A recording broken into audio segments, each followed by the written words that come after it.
That wasn't a real time of me coming on. Now it's the real time of me coming on. Now y'all should be able to hear me well. Y'all should be able to hear me excellent, actually. I don't know what was going on. I have no clue what was going on. But y'all see what's going on right here. Y'all know anytime. Well, first of all, I guess I can't say anytime because every time I come on the show, it seems that I'm drinking. But I promise y'all, I'm only drinking because I'm always celebrating anytime I come on the show. Anytime I come on the show. I don't even really think this is a celebration show, though. This is more like a party show, Jack, because it's about to go down. I don't know who y'all got on y'all big board of favorite people who run track. If this person ain't on your big board of favorite people that run track, there's something wrong with you, Jack. Something wrong with you. Hold on, matter of fact, let me go find her. She's supposed to be in the back, in the screen room. Even though they're in a real screen room, it's like a not screen room, but screen room. So what I'm gonna do is I'm gonna bring my friend in, add to this stream. Oh shit! Look here! Look! God damn, we here. Look, I'm gonna be honest with y'all. Don't be look here. I'm gonna be honest with y'all. Y'all have no idea how crunk I am about this show. Oh, y'all have no idea how I just feel like Ray's Take just took off another level. It was already a cool show. Everybody already liked the show. We had a lot of guests on the show, a lot of athletes, top, middle, all the way down. But everybody was like, man, we gonna get Lele on the show. Man, we gonna get Lele on the show. Man, we ain't Lele gonna be on the show. I'm like, man, first of all, look here, man, you know what I'm saying? That was a dog. I don't know if y'all know it, that was a dog. I'm gonna do the best I can to deliver her to the show. So before we go anywhere, please introduce yourself to these people. My name is Alaysha Johnson. I go by Lay or Lele, and I run the 100 hurdles. Hold on. We gotta correct that. Because a lot of people run the 100-meter hurdles. A lot of people run the hurdles. What makes you so different? What the hell you just did last weekend? Let's talk about that. You know, I got me a little second place at nationals, at the U.S. Nationals with a little 12.35. Nothing crazy. Yeah, nothing crazy. 12.35. Nothing crazy. Made my second world team of the year. Just throw that out there. You know. When you say second, because you made the indoor world team. I made that indoor world team. I think some people forgot. I think they forgot. They probably forgot. I ain't forget at all. They probably forgot you did make that team and you made the outdoor team. All right, well, check this out. Let me get some of these shout outs out the way and then we're going to get started because I got some questions. They got some questions and me and you, we just got to talk.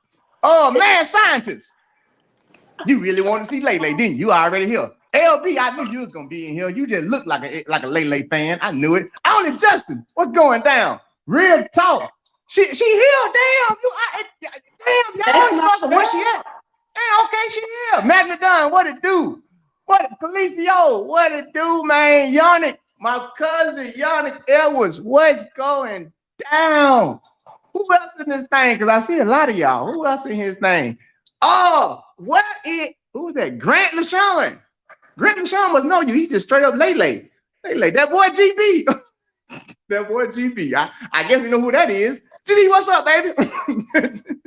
Justin Trainer, King Majestic, Monkey. Can we work on your name? I feel like I've said that before because you've been on the show before. Can we please work on your name? I mean, it's cool, but come on, baby. Sis, Lisa, what it do? Randolph Thor, Jetty, Rodney Dinkins is officially in the building, so now we can start the show. Shoki Stick, what's going on? What's going down, baby? Lele. This is what I want to do. With your permission, you can tell me not, with your permission, I want to start the show off with explaining to these people how I know you and how I met you. I think that's valuable, and I think they're going to love it. Can I do that? Tell the people how you met me, Ray. So check this out, y'all. Y'all ain't going to believe this. Y'all never believe nothing I say, but you're going to have to believe it again, all right? So, it's a nice afternoon in Dallas, Texas. That's right. I decided, me and my buddy, We can get some lunch. So I said, I know a place we can go get some lunch from. It's up the street. I don't like driving far. So we go get us some lunch, right? We get into the restaurant, we sitting down, and then this waitress come. And I'm like, damn, what this is? And then, the waitress comes to the table and stuff like, cool, you see the waitress? Boy, the waitress bad. Boy, the waitress bad. So anyway, me and my cousin, we talking and stuff. And so my cousin, he gets to, being nice to the waitress or whatever and everything, yada, yada, yada. And we all are. So somehow, the waitress, she comes out, she bring my water, get ready to get my chicken wings, because I ordered chicken wings, so I like to eat. She was like, oh, I went to Oregon. And I was like, you went to Oregon? You did no damn Oregon. You Dallas, Oregon. What you did in Oregon? And then she was like, I ran track. First mistake right there. You don't know who you talking to. That's what I'm saying to myself. I'm like, I'm finna pull your card because you have no idea who you talking to. You ran track. I am track ninja. So I started questioning her. I started like, okay, well, if you ran track, who you run for? Oregon. And then I got my phone out, y'all, and I was like, let me do some. I thought, oh, shit, you did run. Okay, cool. So you ran to Oregon. All right. So what happened at Oregon? And then she went telling me. I got my phone out again. I'm like, man, this nigga really was good. What the heck? And I was using the word was at that point in time, people. This is like 2 years ago, people. So then we got to talking and we got to exchanging, names to where like the people we knew was all connected. Like I knew Mike, she knew Mike. You know what I'm saying? Make a long story short, she was not running at that point in time. She was in between trying to figure out running. Literally, I remember she told me, she was like, I train and I'm thinking about training out here with a hurdle coach, and then I think I might want to go to Austin. I don't know right now. And so literally what I told her was, I can tell you this much, you need to get your ass out of here and get back on the track. True story, people. Shit you not. I get to Puerto Rico. And I'm sitting here because I ain't talked to her since like when she waited on our tables. I get to Puerto Rico and I'm like, damn, she look familiar as hell. And so then I'm talking to Rogers, and Rogers like, that's Lele. And I'm like, I don't know no damn Lele. I don't know Lele. So then I'm sitting there trying to put it together. And so then the next day, it was Mo that made me realize who you was, because Mike was like, that's Lele. She used to live in Dallas. And I was like, wait a minute. And that's when I tweeted you in Puerto Rico, and I was like, man, do you remember? And then you was like, yep. I said, oh my God, that's what I'm talking about, baby. That's a turnaround there. People, that is why I wanted her on the show, and that is why I admire where she's at so much, because I literally know what she did, where she came from. Like, literally, she waited on my table, and then 2 years later, she did this shit. Like literally, like that's why I'm saying, like, now everything that she got, y'all, I know for a fact she worked for. She earned it. She deserves it, because literally, I know for a fact there was a gap between college and then where she's at now, to where she could have derailed and not been where she's at now, and she's literally right here now. Literally, that's why I love doing Raise Take, because y'all can hear these people's stories, so you can understand like where they really came from. So I appreciate you for allowing me to share that story. If you don't mind, would you like to go a little further into detail with how you got to where you're at now from Oregon? Yeah, like after Oregon, I transferred to Texas Tech. I ran there for a year. I had time of my life at Texas Tech. After that, I finished my season at the USA Nationals in Iowa for that 2019 outdoor champion, like world team or whatever. Obviously, I didn't make the team. I ran like a 12.9. It was just a hot mess, and I had like a huge breakdown, like outside of the stadium. I was like throwing out my stuff, and I was just like, I quit. I don't want to be here. Nobody wants me. Like any agent that was interested in me at the time was like, we're good off of her. We don't need her. Like, and I had a meltdown on Instagram. It's still on there and everything. And I was like, I'm not gonna run no more. I went to Atlanta with the intentions of moving there full time, like living there. And then I ended up getting a call from some overseas agents that wanted me to move to Dallas and start running again. So that's what I did. I got to Dallas. I was working multiple jobs. I was training with Coach Sammy Dabbs, who's a great shout out to Coach Dabbs. Mm-hmm. Yeah, he's a great trainer. It was just really hard because like I was working so much. Like I would be asleep in the car at practice. Like before practice, he would come like knock on my car, like wake up, we gotta get to working out. Like I was working at 24-hour fitness. I was working in so many places. I was doing hair. Like I actually became a really good big hairstylist in Dallas, Texas. I was just doing so much. It was just kind of hard. I wasn't able to like recover, or I wasn't getting like 110% out of what I was doing because I had so many other things on my plate. I was waitressing. I was doing. I was the best waitress you ever had. You ain't I ain't gonna lie, now. You know, tell the folks we took care of you too. Now, don't have these folks think we cheap. So I mean, like I just kind of was like I always was training, but I mean at the forefront, it wasn't at the forefront of my life anymore. It was more so I have to be able to take care of me and myself, pay bills, be able to eat, and running track just kind of became on the back burner. Once I started, after I left Coach Dabbs, I ended up doing like a half and half with another coach in Dallas. And me and Mo was friends, and I was like, you don't want to train me? You know what I'm saying? Like, and he really didn't want to train me. Like, he was like, I'll do a little bit. Like, you could come to the facility once a week out of the month or whatever. So that's kind of how I was doing it. I was 3 weeks in Dallas, 1 week out the month. I was in Florida at IMG with Morgan. And then he ended up getting a job at House of Athlete. And when he moved to Miami, it was like time for me to get up and go. And he was like, you know, you can come out here full time. And I was like, okay, I'm on my way. And I literally packed my things up, and I was gone within like 3 days. I didn't even really tell anybody. Like I basically told my family, like literally the days I was leaving, like, hey, I'm gonna actually be moving in a couple of days because I just need to do some stuff for myself. I was just like not in a good position to flourish.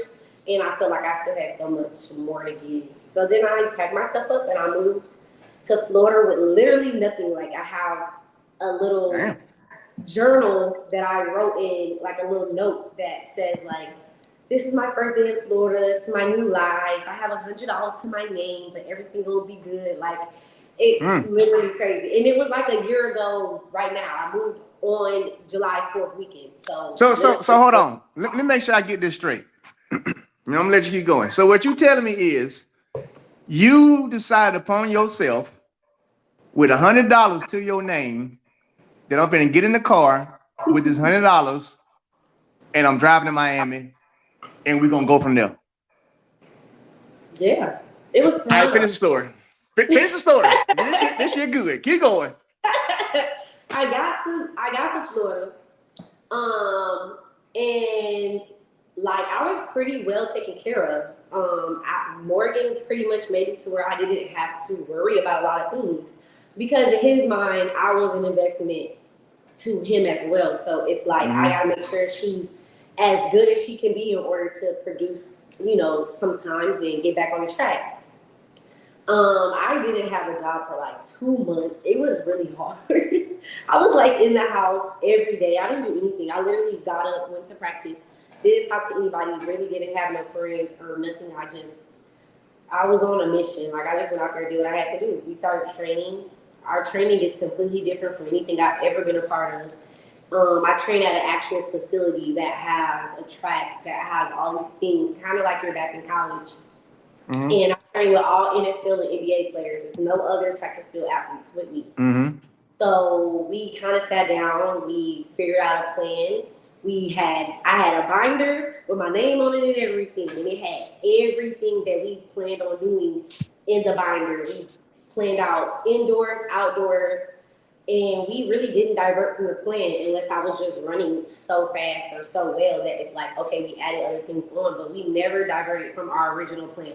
And we said we would do it all without an agent, and we did. Well, first of all, in case they don't know, Morgan is Mo. All right. And I will commend him because I've had some conversations with Mo or whatever, especially about his training style and his beliefs on track and field and hurling and stuff like that. To where and a lot of people don't know that Mo also ran track. He was at LSU, so I respect his training philosophy because he's more of a what I would call a Renaissance trainer. He's a new age style trainer, meaning I'm not really training or coaching out of that 1960 manual that y'all been using. I'm really bringing my approach differently as a professional body trainer is what I call him. And from the small talks that I've had with him and what you guys are doing, it seems more like you do more training to be prepared to be a hurdler than hurdler training. If you understand what I'm saying, like it sounds more like when you guys train, it's not just that you can do the hurdles. If you wanted to, you could go run 100. You could run a relay. You could do these things because he's trained your body and your mind more so than just taught you how to hurdle. Is that anywhere correct to what I'm kind of seeing from y'all system and y'all style of training? I mean, absolutely. When I was younger, I started off running the 800 when I first started running track when I was 7. I pretty much, since I started running track, have touched every single race or event that there is. Triple jump, long jump. I ran a 3,000. I used to be competitive in it at 1,500. I used to run on 4x8s. I pretty much did anything I could get my hands on because I'm an athlete, and I feel like when I got to high school, I did the same thing. Obviously, I was a dual hurdler. I went to college to be a dual hurdler. Did that a little bit, and so when you have somebody, I feel like when you have somebody like me who came from University of Oregon, with Coach Curtis, who's a renowned hurdle coach. Then you go, it was with Boogie for a little bit, who's also an amazing renowned hurdle coach. It's like I know how to hurdle, clearly. It's not something that you just forget how to do. Like I know how to hurdle. I've been with the best of the hurdle coaches, and I know everyone's philosophy because I listen, and they might not think I remember, but I remember every single thing that they ever told me. So when I got to Morgan, it was like we don't need to hurdle. We need to be able to run fast because if you can't run fast, there it is. You can't hurdle fast. There it is.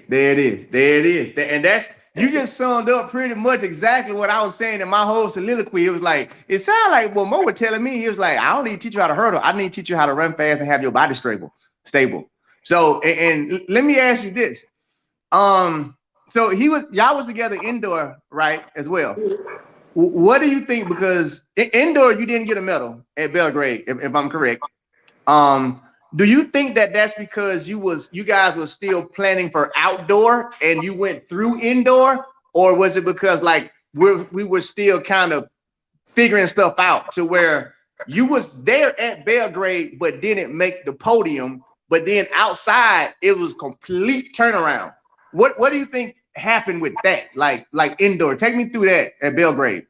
Well, first, I will never blame like my performance or me not doing what I'm supposed to do on like us training through things. Like we train through everything. Like at the end of the day, that's what track is. You have like major goals, but every track meet you're supposed to go out there and do what you are supposed to do. We don't run fast. We don't run when we're not going to run fast, and that's the difference between our program and a lot of other track and field like groups and stuff. Like they just go out there and they run. We don't do that. If you notice, I ran probably the least amount of hurdle races than any other hurdler out there because we don't need to do all that. We know how to. It's not a rhythm.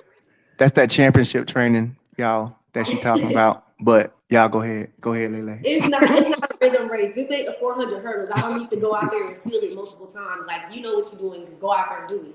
So for indoors, for me not to make a medal at indoors, I'm not gonna say you weren't expecting me to medal because I expect to do the best that I can every time I step on the track. But indoors was we didn't even expect to make the team. We didn't even expect to be competitive in indoors. So okay. It kind of just happened, and like that was what I was talking about. We kind of just added stuff to the plate because we started indoors really early. I started running in December. We had a lot of pushback on that. and a lot of people's opinions on me running so early and being on a college schedule, but I hadn't ran in 2 years, so I had to get races in. We didn't expect my indoor season to be that long. Could I have medaled in indoors? Absolutely. I absolutely could have made it to the finals, but I just wasn't where I needed to be mentally from a headspace. It was my first time ever going overseas, and it also was my first time not having a coach with me because they didn't allow us to go overseas with us. So I was just pretty much in a new place, and I didn't really know how to navigate that space as well because I was just learning how to even be back at track meets and how to do certain stuff. And we raced at like what, 8 or something in the morning, 9 in the morning or something like that. And then we came back and was gonna run at 6 p.m. Like, I don't know what to do for all these hours. I don't know if I should go to sleep, stay at the track, eat. Like, it was just a lack of preparation on like my end and not really understanding what I was getting myself into. Like, it was just one of those things where it's kind of like, oh, happy to be here again. That's pretty much what it was. So I was, and I'm gonna jump right to, I'm gonna skip past Houston, I'm gonna go right to Puerto Rico. I was in Puerto Rico in the flesh. So I saw it with my own eyes. Damn a camera. Damn everything else. Okay? I witnessed it. You saw me there. A lot of people didn't believe even there what their own eyes had seen. And it's no disrespect to Camacho Queen. Y'all, everybody knows she was on the show when I was in Puerto Rico. That's my dog. You know what I'm saying? No disrespect to her. But everybody was like, oh man, it's because she slept in the blocks. Or if it went for this, you know, Lele got lucky, this and that.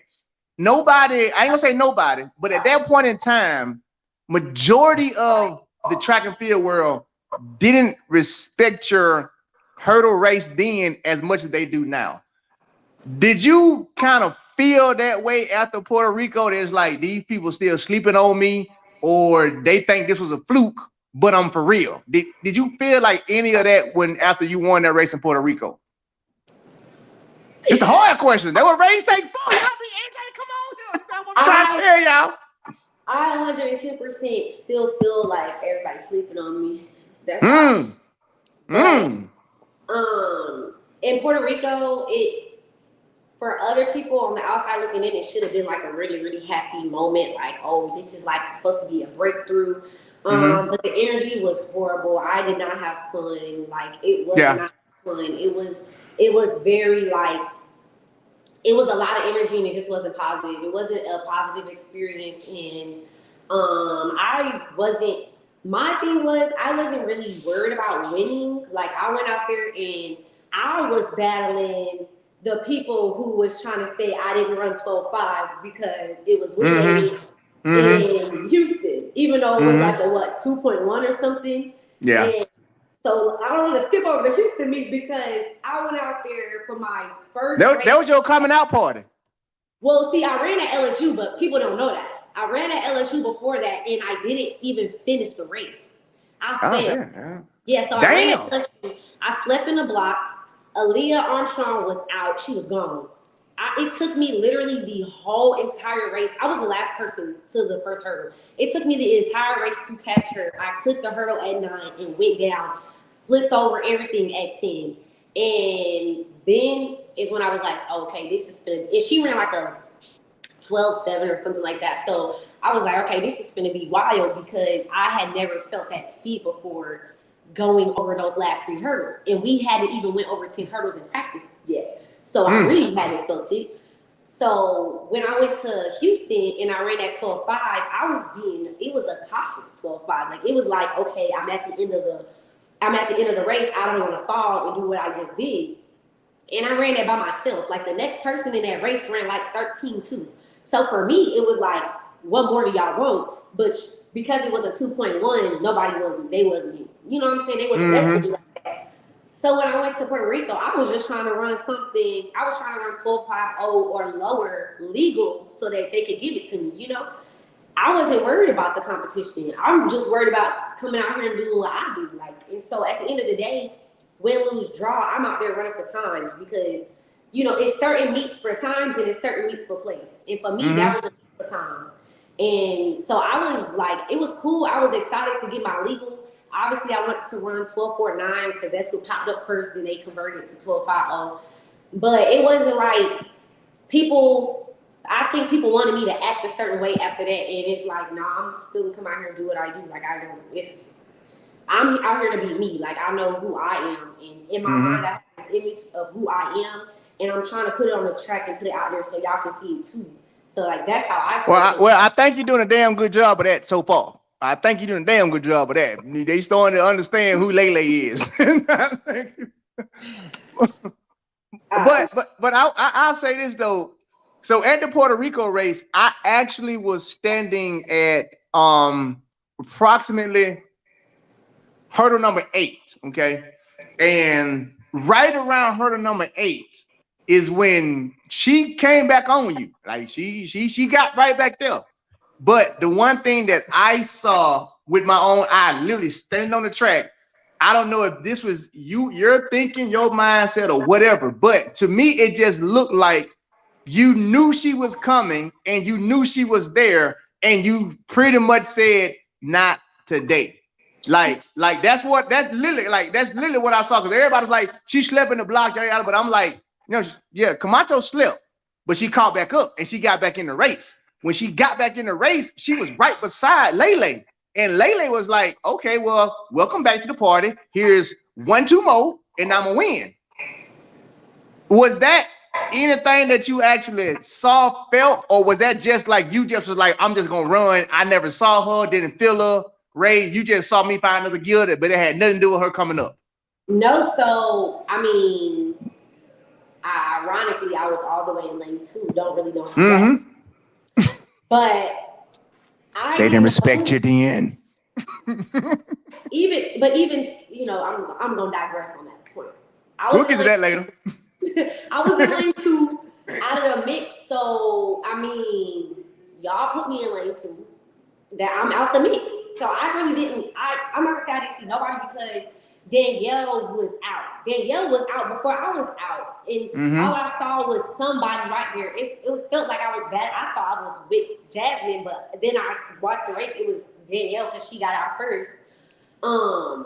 So I mean, I was just running my race. I mean, I always am better at 8, 9, 10. I'm always gonna do a nice 1, 2, 3, 4, 5 lean at the end of the race, even if I'm by myself. So I mean, hey, you can 1, 2, 3, 4, 5. My thing is, everybody has races where they're left in the blocks. I was literally left in the blocks at LSU. I was left in the blocks at USA's. Whatever you do from runners take your mark to the finish line, that's on you. So I mean, yeah. You know, hey, and the sport, what we say is, when they say runners on your mark, we ain't even friends no more till we cross the line. So if you fall, you slip, your block slip. Hey, Jack, look here, bro. Hey, you better fix that shit next time then. Because I don't care. You slept, you better wake up. There's an alarm next time. Shit, this is my W today. Yeah. And that's probably how Kenny felt at USA. It's like, girl, should have got out. After that race, I was looking at Kenny. I was like, dang, y'all got out. Y'all was rolling. Hey, you know what? I want to talk about that race. But before we get to that race, I really want to talk about New York. Okay. I feel like New York was your actual coming out party. I feel like after New York, they had to officially say, okay, she's here now. Because she made the indoor team. It didn't go so well. Then she came back. She did Houston. We didn't respect it. Then she came to Puerto Rico. Did Puerto Rico. Man, it was fluky. Fast forward all the way to New York. And then New York did the same thing again. Now, the one thing that I think the world got a chance to see was your passion and your breakdown. I call it that, after you won. What was you feeling after you won that race in New York that brought you to that point of just like tears in front of the entire world, to where you couldn't even talk and you were just so happy? Like what brought you to what brought you to tears? That's what I want to know. I think, like, for me, I was struggling. I have a thyroid disease. I spoke out about it when I was in college. Hold on. Back up. Say it again. You got what now? I have a thyroid disease. I have hypothyroidism. And So wait, stop. Cause this is why I love race take. I love y'all folks come on here. So let me get this straight. You pack up your bag, not bags, because you ain't got but one car, so you ain't got too many bags. You pack up your bag, you take $100 and a thyroid issue to Florida to chase a goal that ain't even promising and ain't even paying you for it.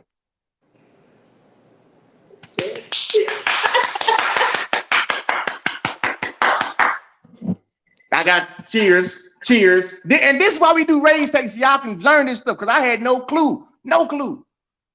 Okay, now finish. Now how did explain what your thyroid issue is? Okay, so your thyroid is a gland located in your throat. It produces hormones for your body. It affects you in a lot of ways. It'll affect my voice, it'll affect my skin, it'll affect my hair. But the one thing that is like majority that affects people that are athletes is it affects the way that your muscles regrow. So my muscles regrow like 10 times slower than the average person's muscles regrow. So when I was in high school, my senior year, I started like just feeling super lethargic, just feeling like hard to get up, hard to do anything. Not in pain necessarily, but just like unmotivated kind of the feeling. And we just thought it was like, it's a lot going on. She's gonna go to college. And when I got to college, my freshman year, I was like training really hard, and I just couldn't produce any results. It was like really weird. My coaches was really upset, and we did a bunch of blood work. Like I was doing blood work. I had bruises on my arms from how many times I was getting blood work done. And when we found out that I had hypothyroidism, it all makes sense. I was actually put on. And this was was this in high school or you was in college when you was getting all the blood work done? I was in college. Okay. Oregon was, sending me because it was a lot, but pretty much it was like, this not who we recruited and this not who we gonna pay. So either something wrong with you or you go back to Texas. And me, obviously I can feel something's wrong with me, but it's like, it feels like a depression. It's really hard to explain a feeling. So I'm thinking I'm so far away from home, like I'm by myself. Maybe I'm just depressed. I'm just not, giving it my all. And when we found out it was hypothyroidism, I was put on bed rest for 3 months.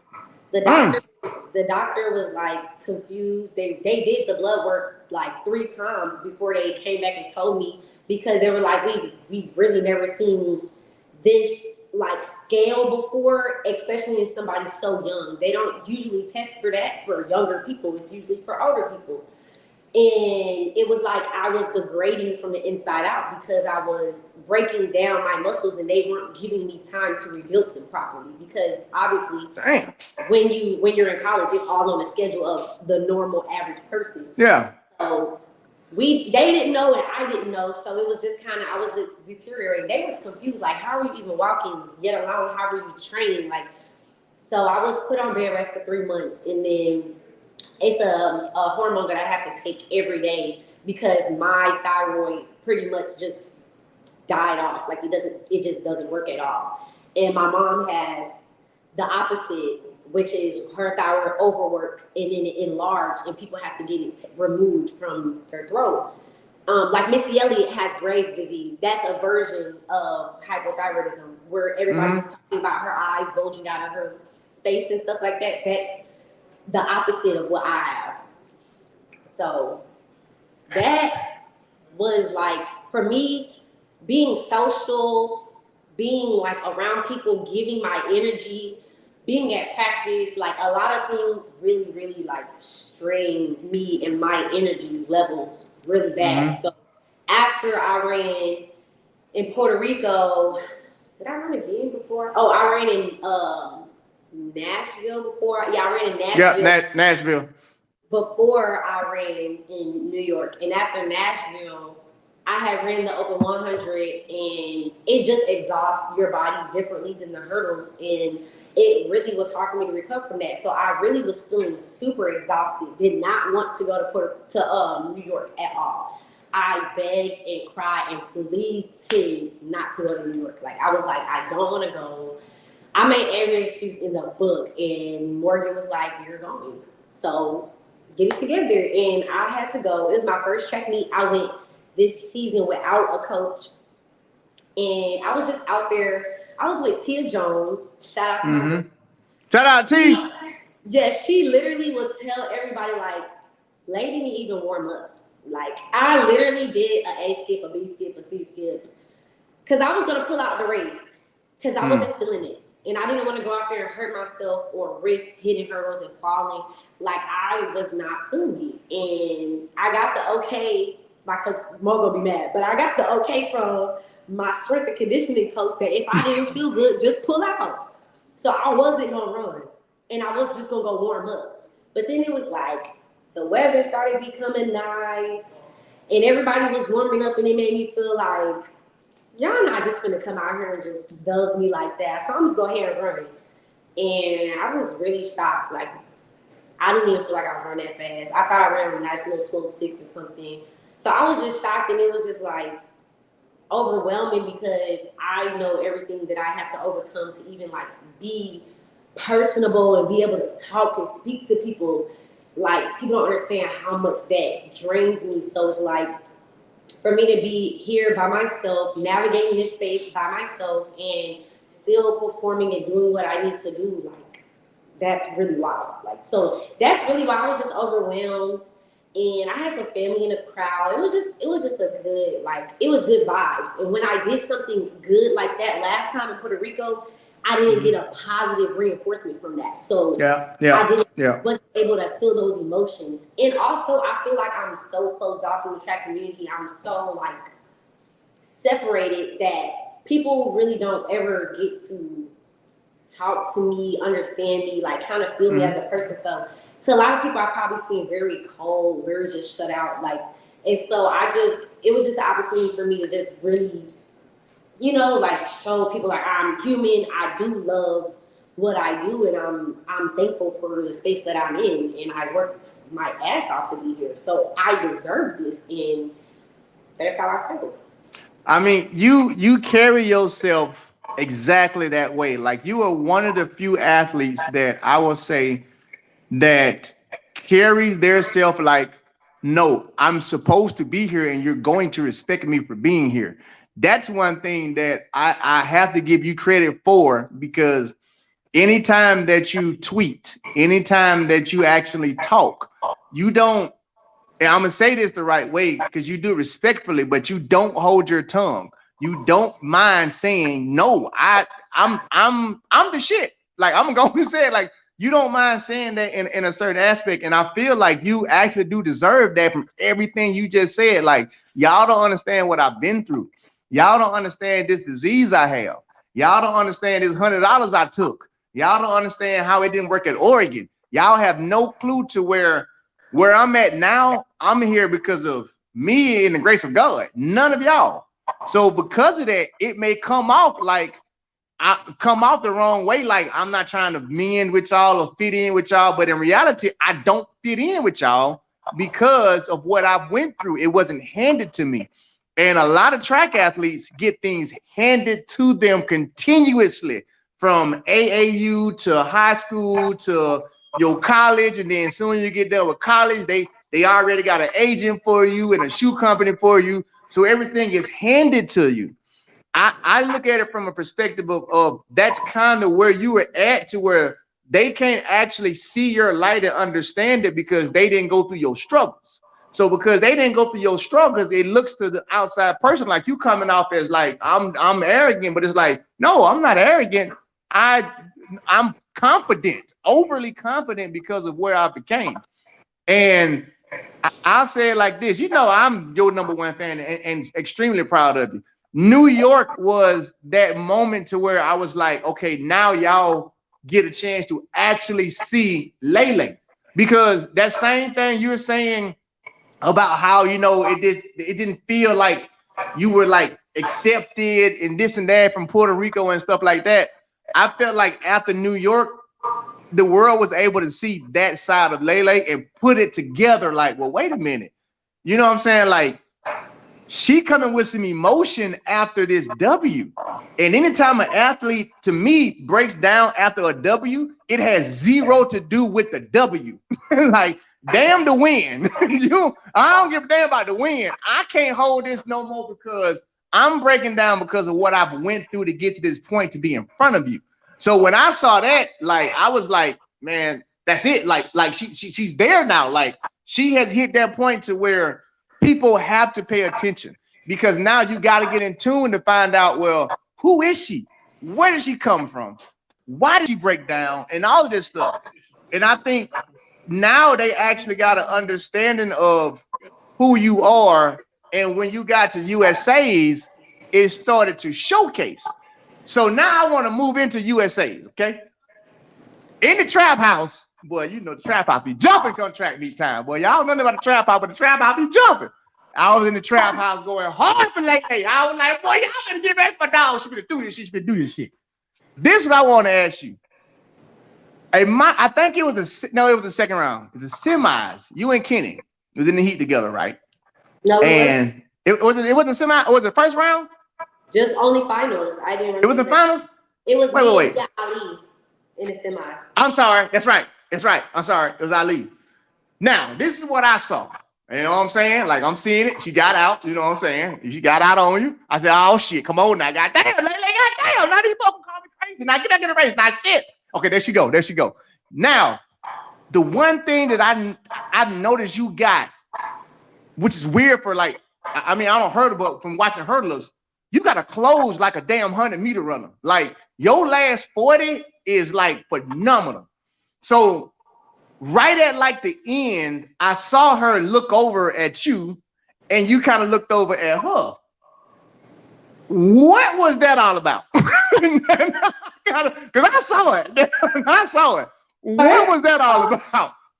First of all, and I'm going to put this on record. Put it on record. I told Mia not to run the semis. After the prelims, I'm like, Mia, girl, you don't need to run no more. Like, let somebody else run. And the only reason why I say that is like not to take nothing from Mia Ali. I love her. Oh yeah, that's respect. All respect to her. We all know how track and field is. So in my mind, I'm just like, I see it differently than other people see it because I've been through other things. I've been on both ends of the spectrum. A lot of athletes haven't been on both sides. So for me, I'm like, man, you don't need to run. Like, somebody else is banking on needing to make that final in order to get a contract, in order to get money, in order to get a chance. Like, we literally train every single day just to run at this track meet to have an opportunity. So for me, I'm like, man, you don't even need to run. Like, let somebody else make it. Because you know if you run, you're going to make it to the finals. And I knew she wasn't going to run in the finals. So I was like, girl, you don't need to run. She's like, girl, I know you're not worried about me. It's like, I'm not worried about you, but girl, still, like. So when we were running, and I just knew she wasn't going to run the finals, I'm like, she can go out here and try to pop her shit. I'm going to let her do it. Like, because for me, it was the prelims. I didn't even mean to run that fast. I really did not think I was running that fast at all. But then you got Aaliyah Armstrong out here getting out on me. So it's like, I gotta build up that much speed to go get her. And it's really hard to shut down in the hurdles after you're going so fast already. Yeah. So that's why I ended up running that 12.4 in the prelims. But I was sick as a dog that night. I was throwing up. I was literally like, I was dog sick. Like, I felt disgusting. I couldn't sleep. Like, it was bad. I woke up in the morning, 6 a.m. I'm throwing up. I'm literally so lethargic. I'm like, my body is not used to being this social, having to talk to this many people. I stayed at the track meet. I was screaming for people after the prelims, and I just exhausted so much that my body was literally shutting down. So I went into the second day like, if you don't have to run fast, don't run fast for the semifinals. That's the slowest I've ran all season. Not because I did anything wrong, just because Nia got out. It was going to take a lot of energy to go back and get her. Mm-hmm. And I looked over to see if I was in good position to shut down because I didn't want to shut down and then somebody else come in, you know. Mm-hmm. But she looked over because she thought, I'm girl, go ahead, do your thing. Like, girl, you're good. I promise you. I'm not coming to get you. You're good. So, like, I'm not even finna stress you or nothing. Like, it's not like, I know you're not finna run the fight. That's why you're out here running that fast because you know you're not gonna run another round. I have another round to run. I had to be smart because I know how much energy I have allotted. Like, this much energy. I couldn't use this much in the semifinals. Mm-hmm. Because I knew Kenny was gone. That girl that ran 12-2. You can't put nothing past nobody. So I'm like, I know I gotta go out here and do what I gotta do for finals. I can't race everybody every time. It was the hardest run because in my mind I'm like, go get her. And then I'm like, I Mm-hmm. Hey, you hit on something that I appreciate when y'all come on the show because I'm so far from, when I made the World Championship team 2009, shit like that. So I'm so far from it, but it's refreshing when y'all talk about and explain it to the fan base that no, we don't just be out there running. There's game plans to every round. Like I'm telling you, every round is a strategy. It is a game plan. And sometimes people's strategies don't work the right way. And then sometimes it does. It sounds like your gift is also what I said this one. I'm gonna flip yours. Your curse is also your gift because you have to save yourself based on your condition, which is what you're supposed to do at a championship anyway. Like you're not supposed to go every single round because if you try and go every single round, I love Aaliyah Hobbs, love her to death. She knows that. But I'll say that's why I feel like she didn't win and why Melissa Jefferson did because you can't PR. Oh, you're in trouble from the finals now.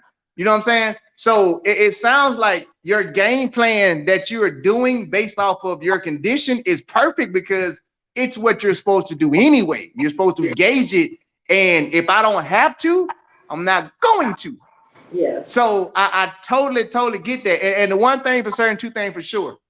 When I saw y'all like do that, I instantly knew that it was not like a rivalry. It wasn't, I didn't sense that at all. It was kind of like, where you at? Well, I'm right here. Where you at? Like more like a friendship than anything. like before we going out here together. You know what I'm saying? Like it went. Are you gonna run? Because if you can run, I'm gonna run. So exactly. That's exactly what it looked like. It looked like, oh, I think them two ninjas and sisters, and they like, we love all of y'all, but we right here. We right here. What's crazy is, every old head was on me hard. They're like, don't run fast, don't run fast. Don't do it because everybody that run fast don't make it to the team. Hey. So after I ran the top 4, my girl Dawn Harper was like, girl, I told you not Shout to out run to my sis Dawn. Shout out to my sis Dawn. And she literally was like telling me how it went when she made her team, and she said that Sharika had ran her down on that second race. And she was like she had to let her do it, like she had to just slow herself down. So after I ran that 12-4, I'm like, dang, Dawn on my head, like I told you how to run it. So my only guilt for the rounds is I would have preferred to switch them. Like I would have preferred to run that 12-6 in prelims and then be able to run that 12-4 for semifinals because I feel like it would have set my finals up better. And that's something about with Kenny. And I asked Kenny, like, Kenny, you just ran 12-4 twice and then ran 12-3. She's like, well, I do better when I set my rounds up. And for me, because I haven't really, I've been in championships a lot because I mean I'm always making it to the finals, but I've never been in a position where I'm actually a contender to make the team. So it's like now we really have to be super smart, especially when you got 3-4 people across the board. In hurdles, it's anybody race. Anybody can flip a hurdle, sit in the blocks, not reading that line, whatever the case is. So it's like there's 10 obstacles in there. You got to really be smart. And so I feel like if I was 110% healthy and I would have been able to run that semifinals a little bit faster, then I would have set my race up better. But I mean, nonetheless, you can't take nothing from a PR. Like a PR is a PR, whether I was healthy or not.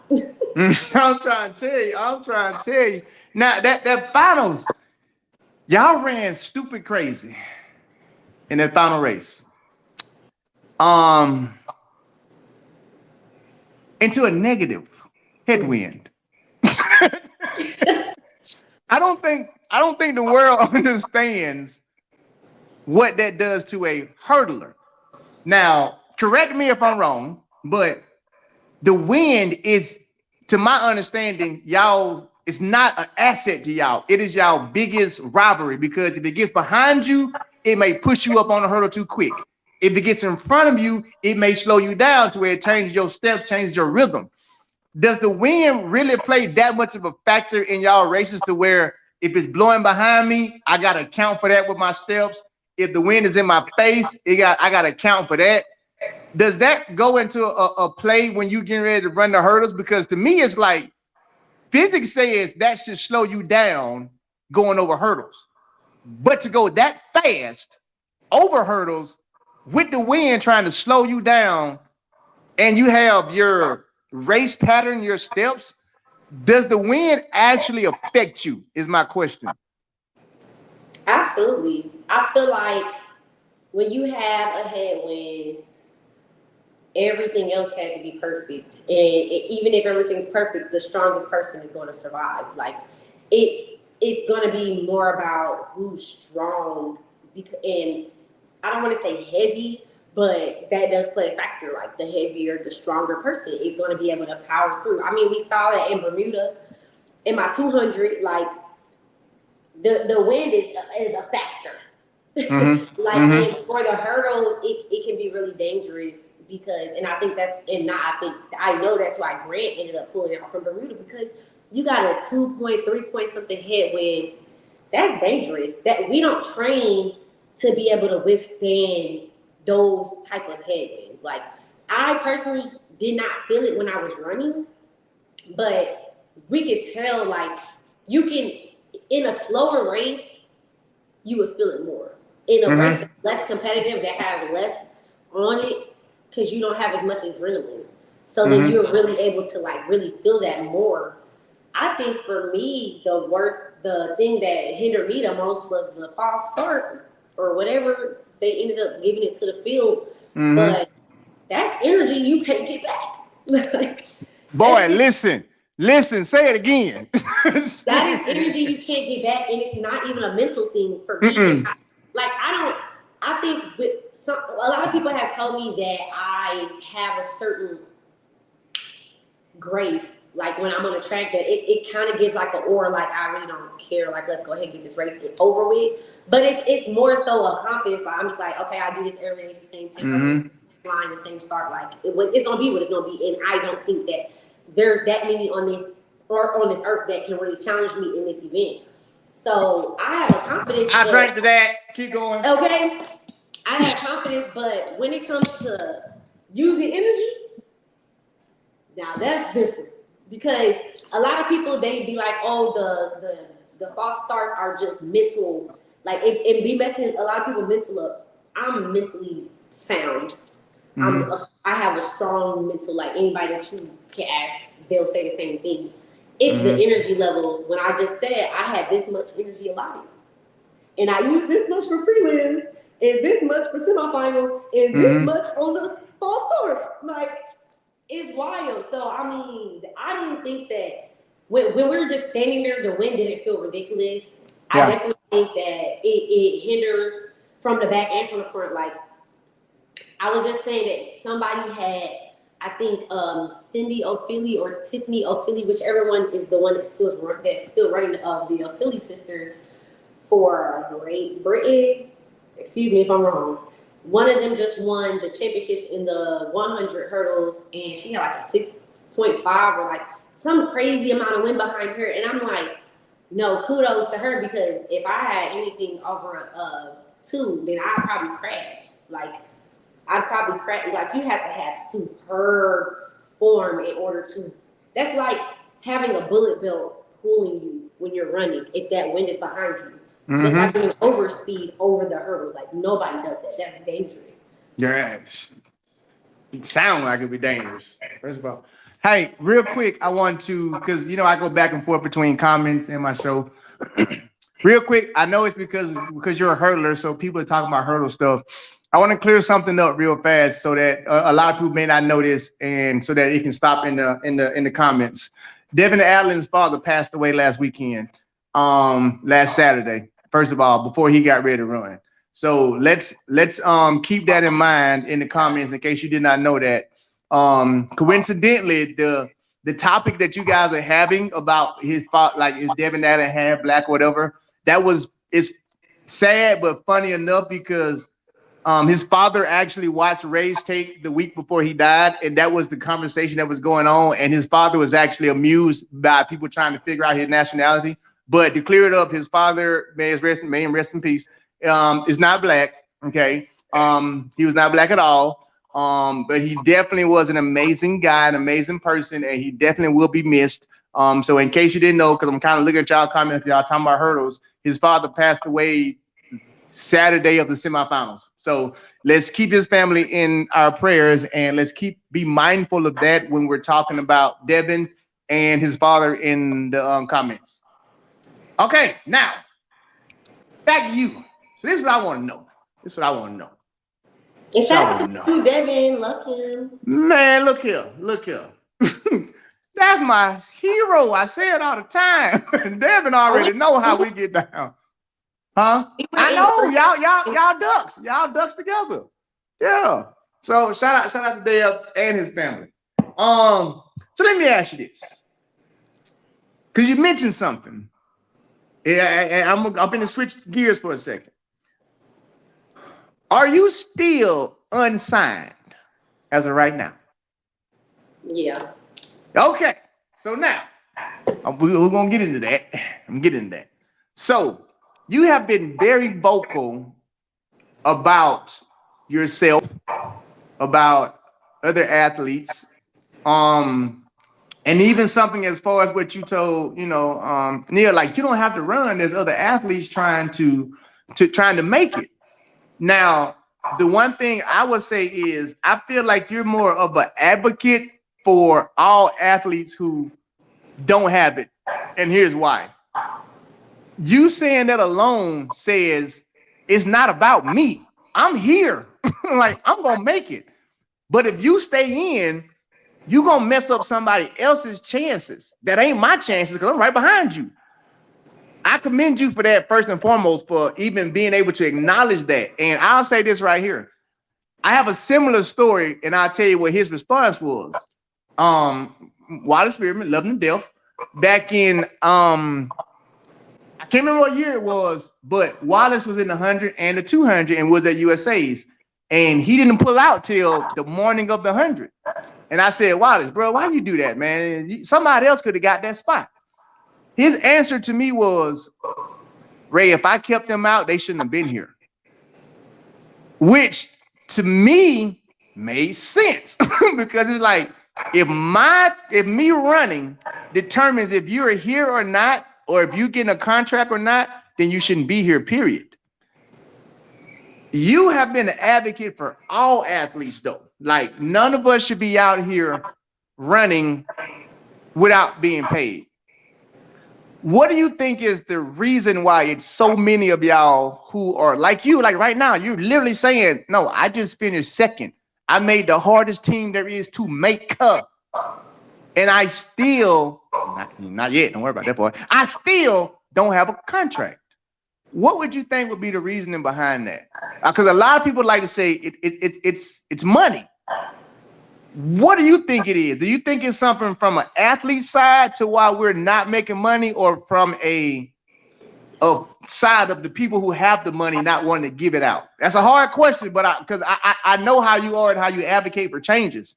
So do you feel like we're not making the money because of the athletes or because of the people in charge? I think it's both.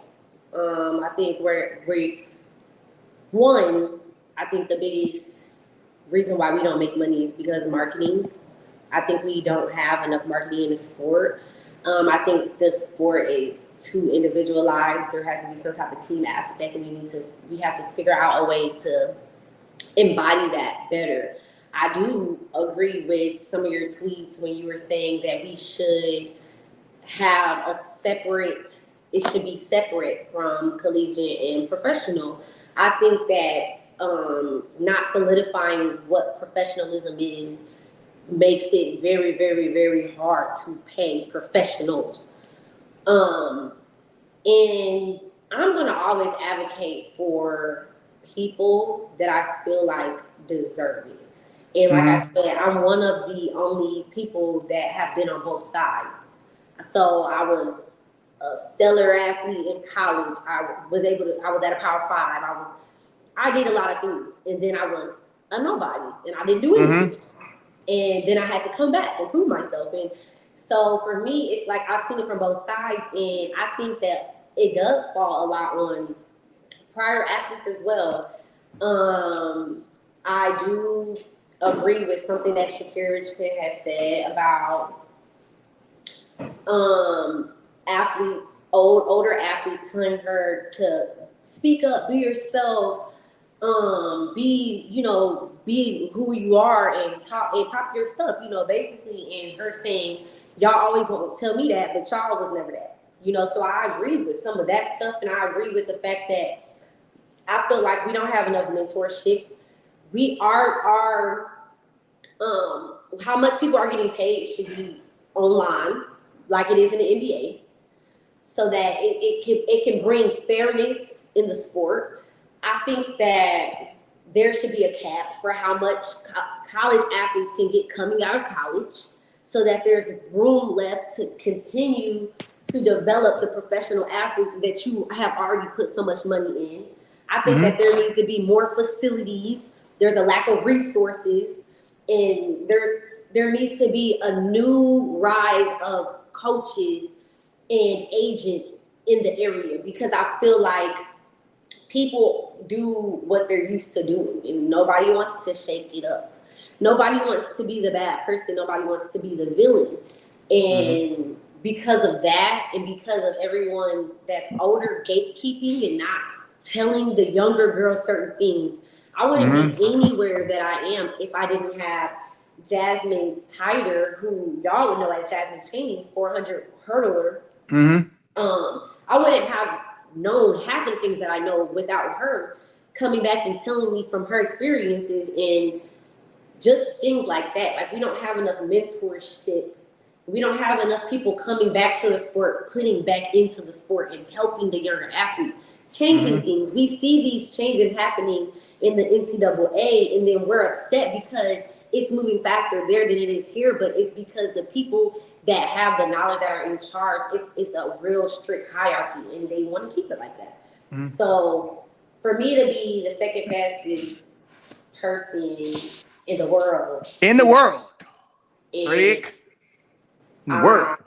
not sponsor, having trouble finding sponsorship, or just whatever the case is. Well, let's say it right. You're not having trouble finding sponsorship. You're having trouble finding sponsorship money. Both. I think the way, and I think I think track and field is a game of cat and mouse. Personally, I do. I think that it's, Alaysha, you have to prove to us that you're healthy. Go to indoors, prove that I'm healthy. Oh, you gotta run fast. You did that. You gotta be consistent. Did that. You gotta make a team. Did that. Indoors. Oh, indoors doesn't count. Okay, you gotta go outside. You gotta run fast. Did that. You gotta be consistent. Did that. You gotta start beating people. Did that. You gotta make the team. Did that. Now it's you gotta get top 3. It's always something else. It's never just you did what we asked you to do. Yeah. Here's what we told you we would give you after you did what we asked you to do. It's every time you check something off the list, we're adding 5 more things on. And Yep. With my agent, and everybody has asked me, do I have an agent? Yes, I have an agent, y'all. I have an agent now. His name is Johnny Bonnie. Shout out to Johnny Bonnie! I also work with Athletes First. Shout out to athletes first. Keep going, drop them. So when I talked to John, he said that one thing that was different from me and other people, other athletes, is I've been on the other side, so I'm okay with walking away. Mm-hmm. I'm okay with saying I'm worth more than that. I made more than that waitressing.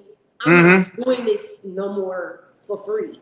And people argue about me being so vocal and whatever, but I've been like that since I was a kid. If I believe in it, I'ma stand on it. When I was in college, I was on the board of Black Student Union. I got invited by my professors to be on the board of student athletes, diversity panels. I'm going to talk about it. If I have knowledge on it, I'm going to speak on it, and I don't mind debating y'all. That's why I be debating y'all on Twitter. Sometimes I get joy out of that. I love having conversations and going back and forth with knowledge, because a lot of times it's people's lack of knowledge that has them thinking the way that they're thinking. So sometimes I'll say ignorance. Yeah, sometimes I'll say something that's going to be controversial, and I know it's going to be controversial, and I put it on there anyway because I really want to know what y'all think. Like, I really want to know if y'all really feel like I should y'all running for free. The girl preaching. I use ice. The girl preaching. Somebody find some ice. Keep going. But it's hard because it's hard to not be vocal when I train around the people that I train around. I train around NBA players. I train around NFL players. Like, I train with John Morant. He just signed a $193 million contract. You want me to... Shout out to Mo and Jock. They're together right now. I text Mo before we got on the show. He was like, man, I'm working with Jock. All right, go ahead. Like, I'm around people that are making money, and I'm 10 times harder. Not to take nothing from them, but they see when they leave and go to basketball and football camps and whatever for the season, I'm still here.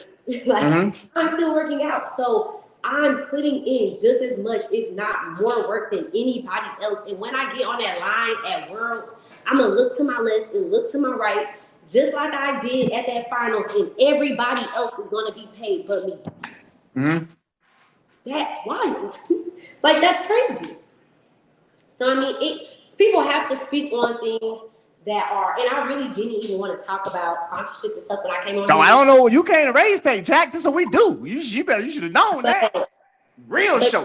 You just have to be honest about things, and what I feel like what's for me will be for me. And if companies, because I had somebody on my Twitter like, oh, if I was a company and I saw her talking about sponsorships and I wouldn't want to sign her, well, then you would not be the company for me. You know what I'm saying? Like, I want to be with a company that appreciates me for my honesty and appreciates me for relating back to the people, to my fans, and to my other athletes. Like, I want to be personable. I don't want people to think that I'm just some item that is just here and on billboards and running fast. Like, I want people to know I'm a real person, and I believe that everybody should be treated fairly.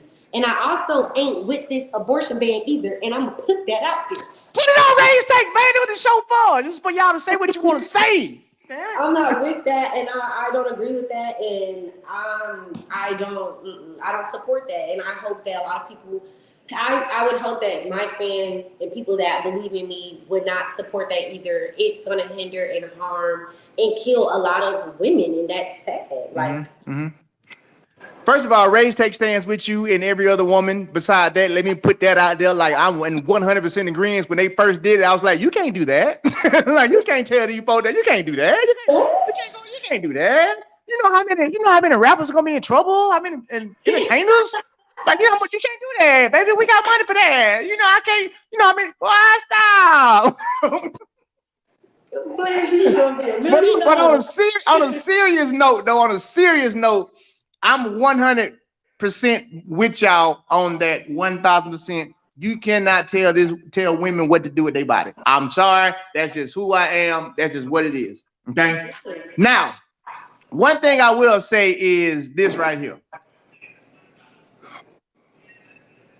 You hit on something that even Max, the president, the highest person at USA Track and Field, literally, and I can quote him on this. I feel confident by saying I can quote him on this.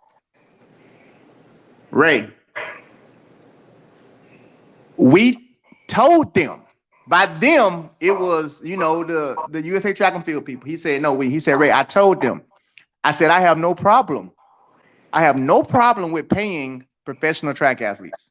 This is what he said out of his own mouth.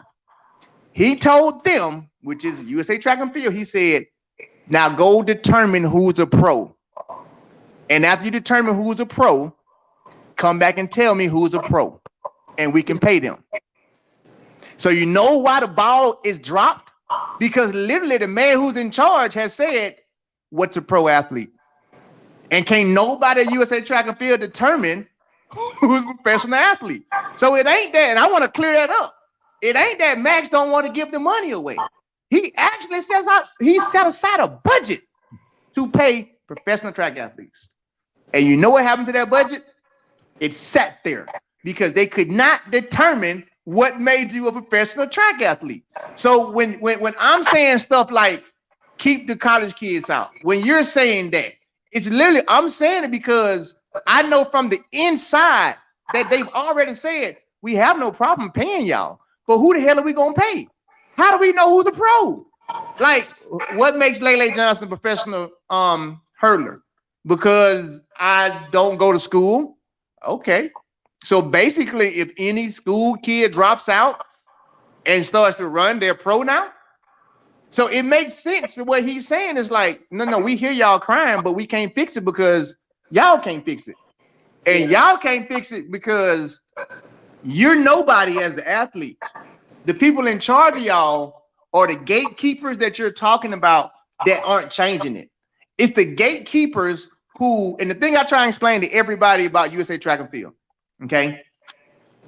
USA Track and Field is a business. You gotta put that part in front of it. It's just like if I owned a gym, if I owned a shoe store, whatever I own, my job is to make sure my company and my business, Q-Dog, flourishes, okay? So my job is to make sure that I make my money. It ain't to make sure y'all make y'all money. Y'all got to figure that part out.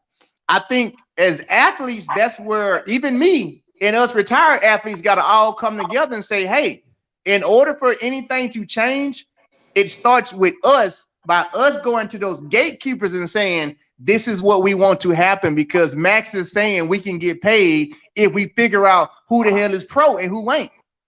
But if you keep allowing everybody to be who the hell's a pro? So I love the fact that you're vocal about that. And I'll say this right here. A little bit about me that people might not know.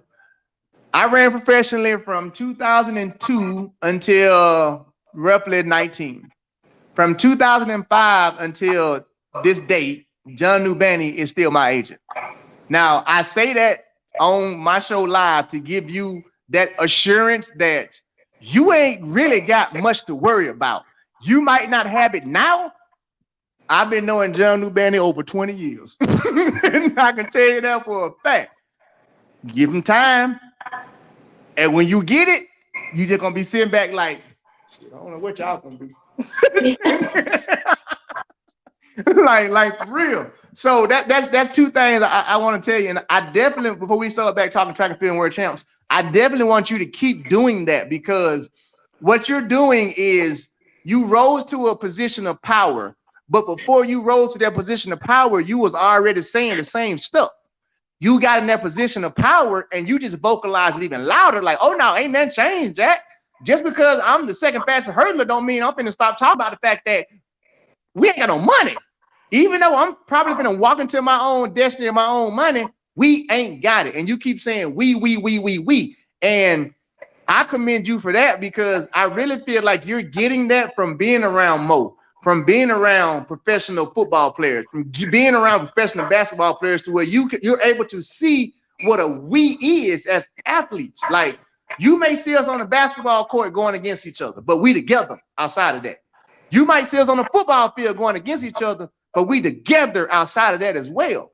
So I think the environment that you're in is a perfect environment for you to be a lead vocalist in this change that we're trying to bring about, because you actually can say that like, oh, no. I was with Jar yesterday and this is what they do over there.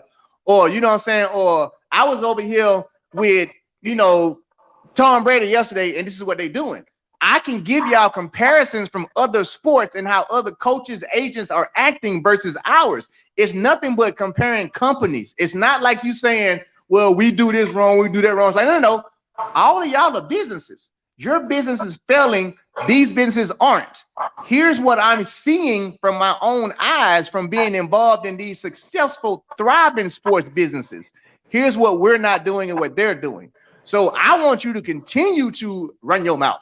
Like I said, continue to keep doing that. Don't stop, and don't let nobody else tell you that you need to stop, because that's not the problem that we've had. Is exactly what Sha'carri said. All the athletes are telling her to be her, but when they ran, they wasn't them. The way that I run my mouth on Rage Take now, anybody that ran with me knows, like, I'm the person who has literally stood up in meetings and USA Track and Field, at PM Relays, Worlds, whatever, and walked out. Literally, like it got to a point to where when we would have a meeting, Doc, Tyson, all of them be like, Ray, just one time for us, just don't act up. Man, as long as they don't act up, I ain't gonna act up. The minute they get to calling out some bullshit, I would literally stand up in the middle of the meeting and be like, I'm out of here. I'm gone. And then I can remember one time, JD, he tried to stop me, and I literally turned to him. I said, bro, I could be back at home right now. You got me out here wasting my time. You done flew me out here for some bogus relays at PM Relays. You don't know where you're gonna put me. I don't have time for the bullshit. That's literally what I said. So, all the other athletes is kind of snickering and stuff, but I'm dead serious. Like, bro, I could be doing something else with my time right now. So I want to tell you, keep doing that, because it will pay out for you. And the reason why I say it will pay out is because I'm not trying to toot my own horn or none of that shit like that when I say it, but I'm like, I'm more successful now than I ever was in track and field. And it's because of how I was in track and field, because I spoke out. I said, I'm not going to do this. This is stupid. You know what I'm saying? I'm not going to come over here. No, you know what? Ray, we want you to come here and do this. Okay, how much y'all going to pay me? Well, we need you to come pay. Click, bye. I'm not doing it. Because if nobody else wants to stand with me, I don't care. I'm going to stand by myself. What you're doing is just that. And I feel like you and a whole lot of y'all are starting to utilize your platforms the right way. Don't think that people aren't hearing you. The same thing with Mary Beth when she was on the show saying, don't think these people aren't hearing you. They are hearing y'all, and they reach out to me. That's one reason why, you know what I'm saying, I'm doing as much as I can for y'all through the show to advocate it, because people do hear y'all crying. So don't stop that. Don't give a damn what people are saying. Keep doing just that, because one thing's for certain, two things for sure. You've been on both sides. You've been on the side of, I had $100, I moved to Miami. Now I'm on the side of, I'm getting ready to go to World Championships. I'm number 2 in the world. Y'all got to respect me, respect what I'm saying. So keep doing that. Keep being Lele 100,000%. Don't let that change at all. Absolutely. I've had literally so many people text me that, like, I just want you to keep being yourself. And I think, like, me and both of my coaches, Mo and Jordan, who's my strength and conditioning coach, we are all three so close, and we always have the conversations about, like, okay, you can do this, you can't do this, you can say this, you can't say this. And it's always me pushing back on them, like, I gotta be who I am. Like, y'all can, I think what's different, okay, so I appreciate the athletes that do speak out. We do have athletes that speak out. I think what's different from me and them is that I can do it in an educated way.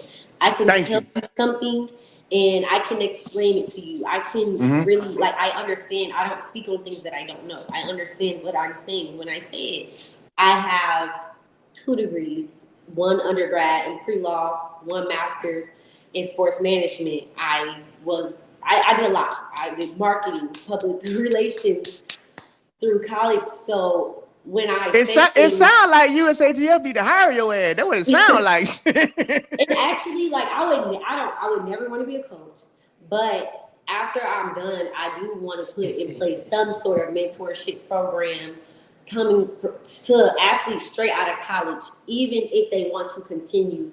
If they want to continue running track, if they're good enough to sign right then or there, or if they're not.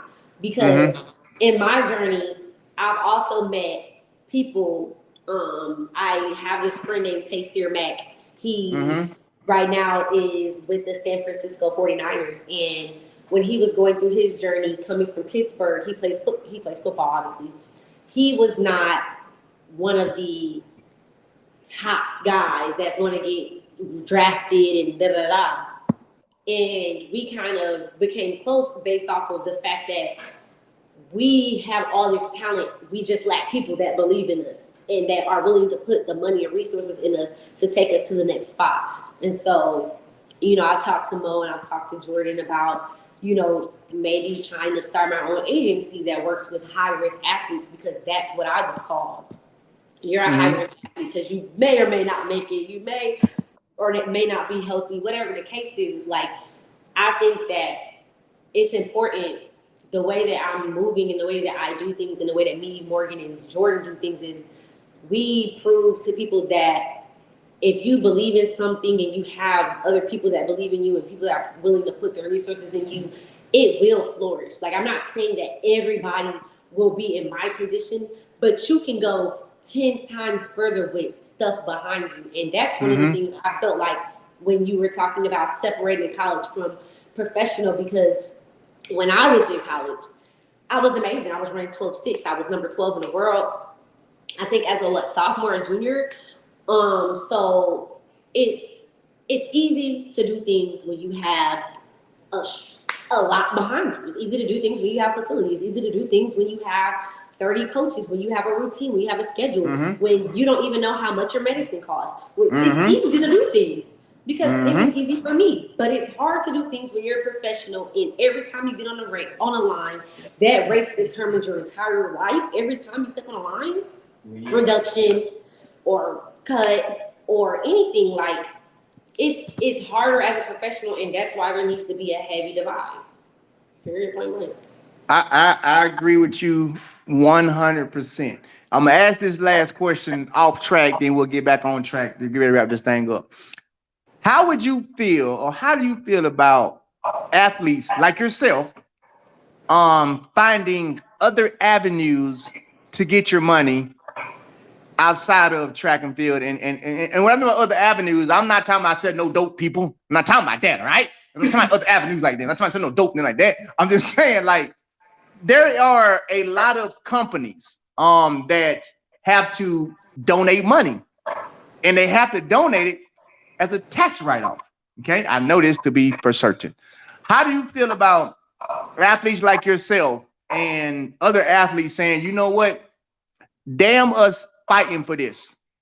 How about we take it upon ourselves and do like what you're saying? Create some type of entity within yourselves to say, we're going to have 1 point person that may be a lawyer, or 1 point person that may be a marketing person, and their job is to go get us outside funding, saying, hey, this hedge fund over here, come December, they got to dump over $3 million of their money so they don't get taxed for it. That's what the rich people do. How do you feel about, instead of us continuing to fight for money inside the sport, we say, all right, forget it, I'm gonna go over here. And all these people want me to do is they just want me to represent their company and come to they giveaway function when they donate to charities, yada yada yada. I just gotta be here for that. And they're gonna pay me, say, $20,000. How do you feel about athletes pretty much saying, you know what, we quit? We gonna run with y'all, but we not coming to y'all no more for y'all money. Why? There's too much outside money in America. If we put our heads together, like you with a degree, and we start searching out these other companies, there's nothing wrong with this hedge fund giving me $100,000, and all they wanted me to do was come and speak at an auction or a ball. I think if y'all was able to do that, it would put a lot of pressure on the people who got the money in track and field that don't want to really give it up. How do you feel about that? I feel like that. I feel like I get where you're going, and I feel like it's something that probably will end up happening in the future. I feel like for me, in my generation of athletes, it's going to be more about, okay, not necessarily fighting as hard for the shoe company money, and bringing in marketing on your own. When I ended up signing John, I signed John and I signed Athletes First at the same time because I brought them in for marketing. If y'all don't know what Athletes First is, it's the #1 NFL agency in the world. #1. That's why I started pulling up when you said it. So brought them in for marketing, and John was like, "Oh, this is something that people don't do." And it's like you have to know yourself. I know myself, as I said, as I went viral on my videos saying that I'm pretty, I'm smart, I got the look, I know myself. You got to sell yourself. Ain't nothing wrong with that. I know how marketable I am, and I know because I, have those backgrounds, I know how much money you're going to make off of me. And I know how much of that I deserve. So bringing in your own marketing. Look, you can't come on my show because here's what happened on Raise Take Drink Champs. When y'all say some stuff that makes sense, I got to take a drink, all right?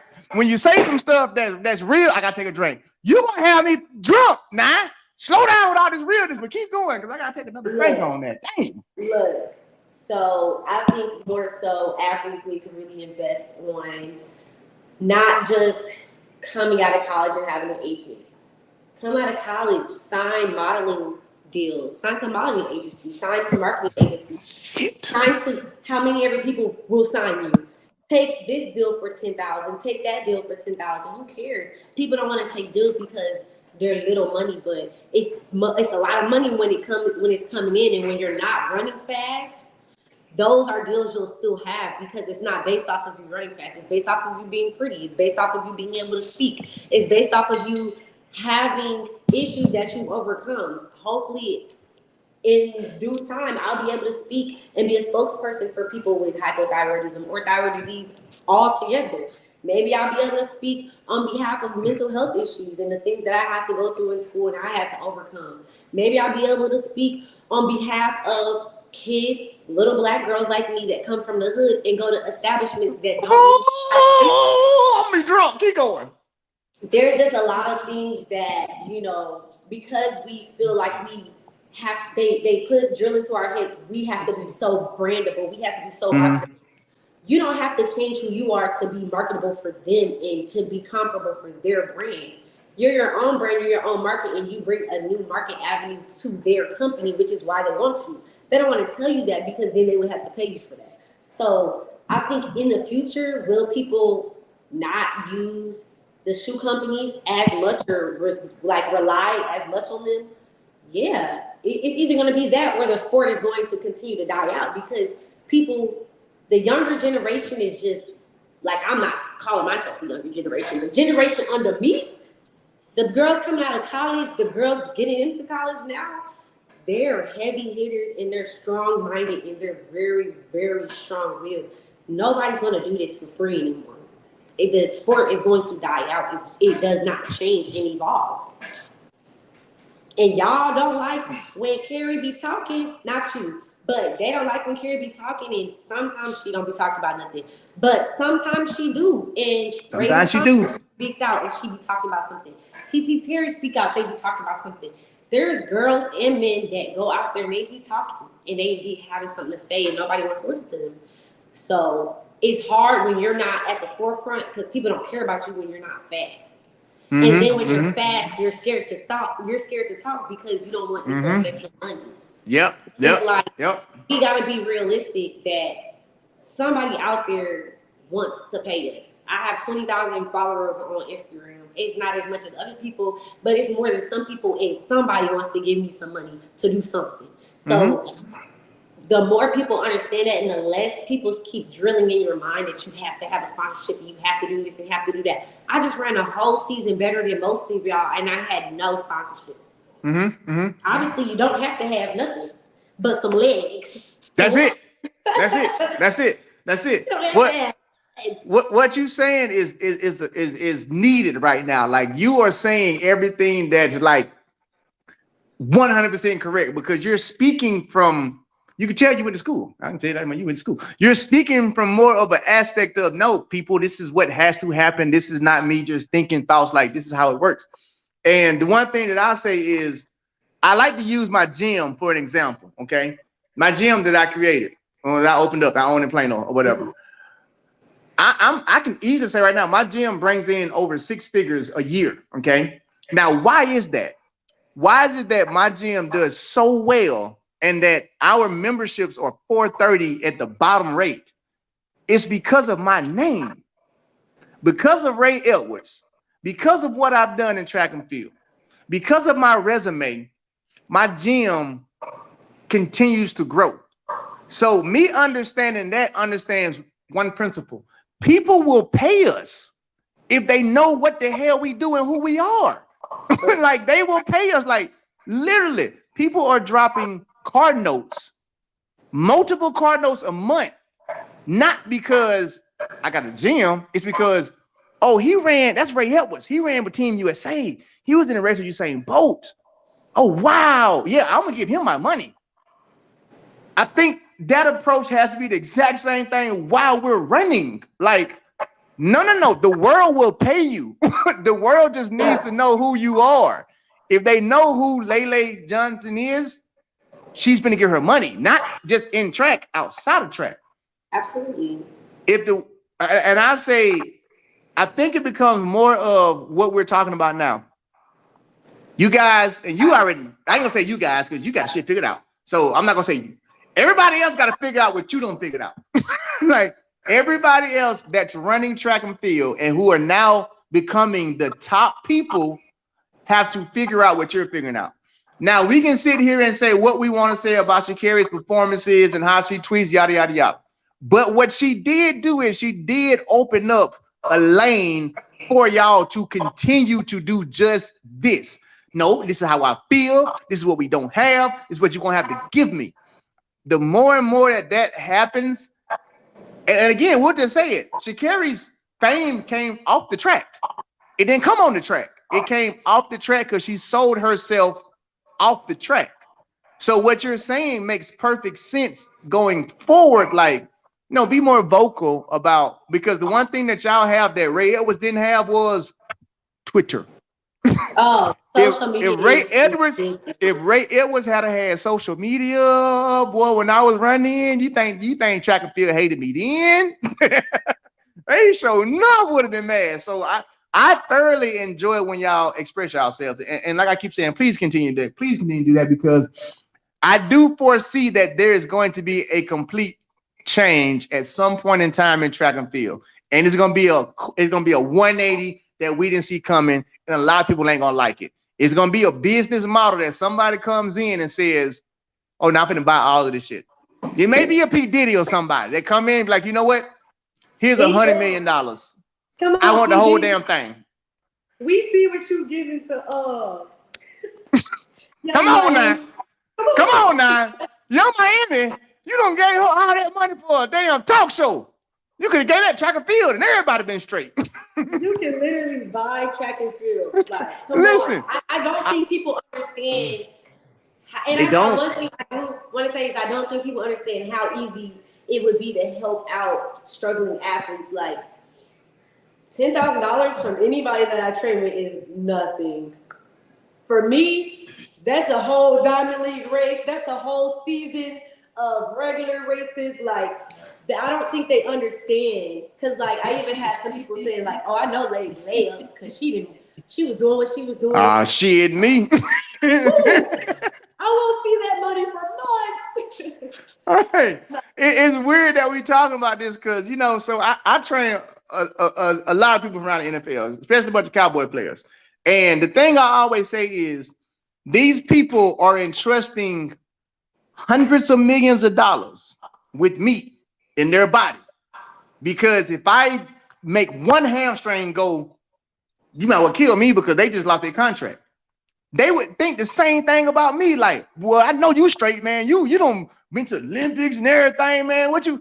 Bro, I'm training you because I'm broke. And then when I used to go and start telling them about how much I would make, they'd be like, what? I used to tell, shout out to my boy J. Lou and Kayvon Frazier, the Cowboys. I used to tell them all the time, bro, y'all can create y'all own track team. And y'all can go into the USA's and wreak havoc. Because I've been with y'all when we go party. I've seen the tabs when we go out. We've dropped on one night an entire year's salary for a track athlete. And then I go back the next day, and the next player will do it. And I'm looking at the bill because I ain't got no money on it. You know, I'm just there. I'm looking at the bill like 85,000. Bro, you know, you could have, you know how many track athletes you could have bought with it? So what you're saying is correct. We just got to keep doing what you're doing. I think more athletes got to get outside of track and field, start experiencing trainers like Mo, start experiencing other avenues to be around other professional athletes so that they can start to understand that, hey, you could actually buy a track athlete, which is sad. We sound like those little African commercials for $1.99. You can feed a track athlete. You know what I'm saying? It's like, it's sad, but we got to start telling you folks, hey, bro, look, instead of you going to the strip club Saturday night, can you just give me that for the year? Literally, like, crazy. It's really crazy. It's wild. And it's wild, but it's a sad truth. But, I mean, what I think Jasmine had told me one day, Jasmine Hyder had told me, it's only so long people gonna keep running off the GP. You gotta start paying these kids. You gotta start paying these folks, man. You gotta start paying these folks. And the one thing you said, the generation that's behind you is the generation that track and field is gonna have to deal with, because these kids have been exposed to what I call Instagram. Instagram shows there's money out there. You can't lie to me. Yep. Meaning, I'm watching a lot of people in America get money, Jack. I want the same money. So if I come over here to track and field and you ain't got no money, I'm not going to do it. I'm going to go find something else to do. So everything you saying is correct. And I hope track and field, that's why we tell, like when you talk about, I always say, listen to y'all athletes, because they telling y'all the change is going to happen. Like, bro, I ain't going to keep running for free. I got to eat, Jack. Like, hell no. I ain't going to do this for free. And I'll say this, and then we'll go to the world champs because it'll lead to my segment.